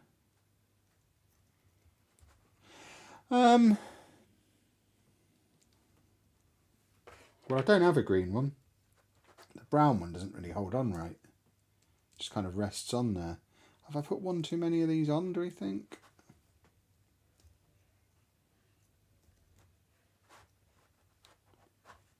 Can we really push that down and then... There we go. I just needed to push everything down a bit. And then we need to get the rest of the tree legs on. So the top of my tree is brown. We'll just assume the tree is dying a bit. So we need 5 of these bits. That's 2, 3. It's going to be a tall boy. 4, 5. It's a bit of a lanky tree. And it's just randomly going here. It's a weird little lanky, the most pathetic tree you've ever seen, with a brown hat on the top. It looks awful, but it's mine. I'm so bad at doing those bits. We're putting a little bit more onto it, don't worry. There's more. You thought that was it? You think I'd leave that and call that a tree? Come on. You know me better than that by now, surely. We were never going to call that a tree. You call that a tree? This is a tree. Come on. In you go. Even better. And then this goes on the side like that. It's so rubbish. It's so rubbish, the tree. Oh no. That's... Oh, we're putting it together. Right, we're putting it together. Forget how bad the tree is for a minute. Okay. So we've got the staircase there. So we have to get this the right way round. And then the front of this goes on here. Oh wow, it's big and impressive now. In a minute we will put that with the rest of the set, but first we're doing a minifig. He says, are you actually kidding me? The minifig from bag 5? You what? What do you mean a minifig from bag 5? He must be on here. It's done it again. It's this minifig, who I've already made. I now have to make evil. So we've got the parts to make him evil. So I guess there's potentially 2 different versions of him. I don't really understand what's going on, but we're giving him a staff now. So we're making him evil. So it's not a new minifig, it's the same one we've already got, but we're giving him an evil cape. We had an evil cape before, I remember seeing it. Evil cape. There's the evil cape. So I guess he's not the barman. Or maybe he is. Maybe I haven't read the story yet. Because I did mention I've got the story. There you go, that's the Dungeon Master's Guide thing that you could get.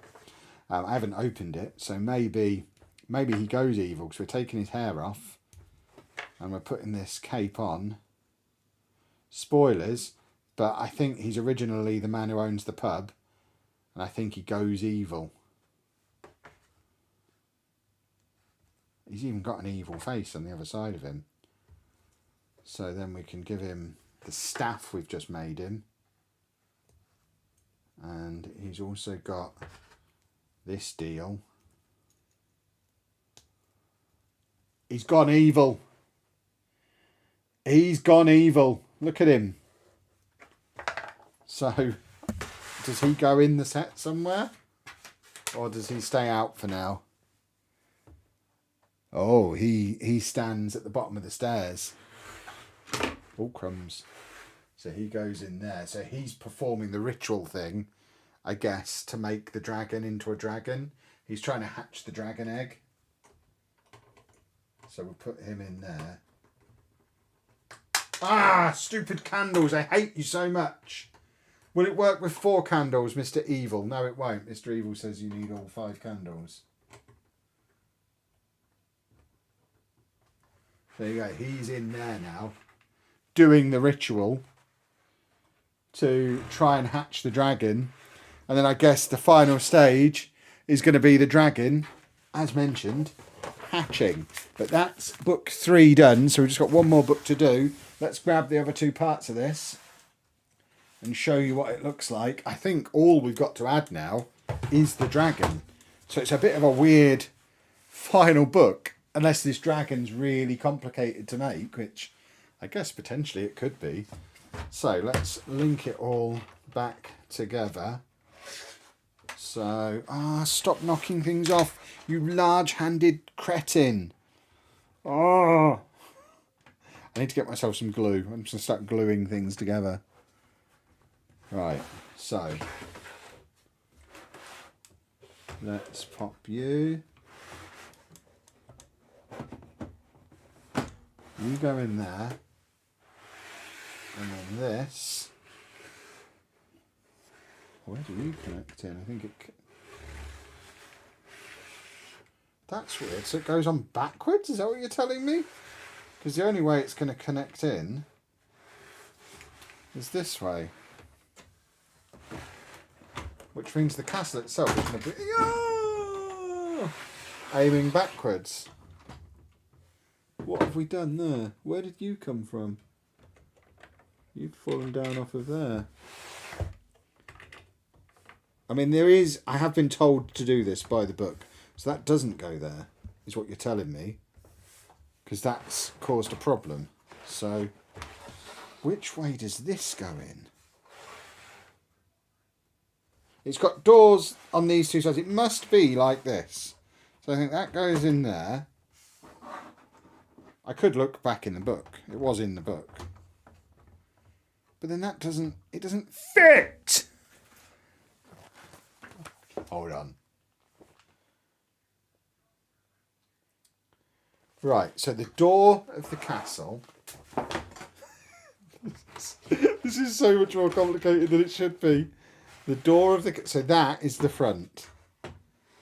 But there's Technic pins on the back of this, and there's no holes. The holes are on this side. The one side that's not going to touch. And then... Have I built the whole thing inexplicably backwards? Because I can't have done.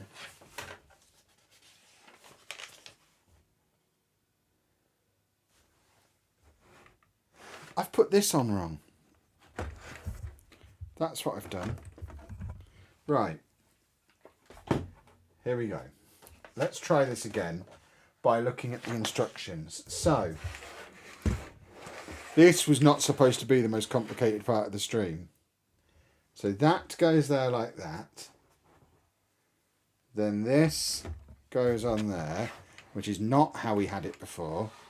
And then that goes in there. And that goes back on top there. Right, it's almost as if it was designed this way now. Oh, I've killed another one of these. Details. And then you just go in like that. Okay, it does look cool now it's all together. And we've still got this guy who's just lost an eye. Oh, he's put an eye out. So at him, he can just go up there for now. There we go. Okay. Now it does look cool. So the last step, as far as I'm aware, I think this is all done now. The last thing we're going to be doing, which will be on Friday's stream, is the dragon. And the dragon kind of sits here, I think. And this is how it's going to sit on my shelf on display. It is higher than I thought it was going to be. It won't fit on a Billy bookcase. But for now, can we squeeze this guy in somewhere? Pop him there. Because I think he is cool. But I think that's where the dragon's going to go. But I want him part of the display when the time comes. He can kind of fit in there, look. Then, of course, we've got the minifigs as well. But that looks awesome. I'm so happy with that. Boys and girls, we are going to wrap things up there. We've gone about half an hour longer than I planned to. So if you have enjoyed the stream, please make sure you leave a nice big thumbs up on it. Whether you're watching live or on the VOD, a thumbs up is massively helpful. The final part of this stream series will be on Friday, 7 PM UK time. I'll put the stream up for you to notify yourself of as soon as we're done here, so you'll know that's happening on Friday. But If you are new, if you're not yet subscribed, subscribe to the channel, turn your notifications on. Before the next stream, we should have another Lego City update as well. Fingers crossed. But for now, just thank you very much for watching. Look how cool this set looks. I am so happy with it. Thank you very much for watching, folks. Toodle pip.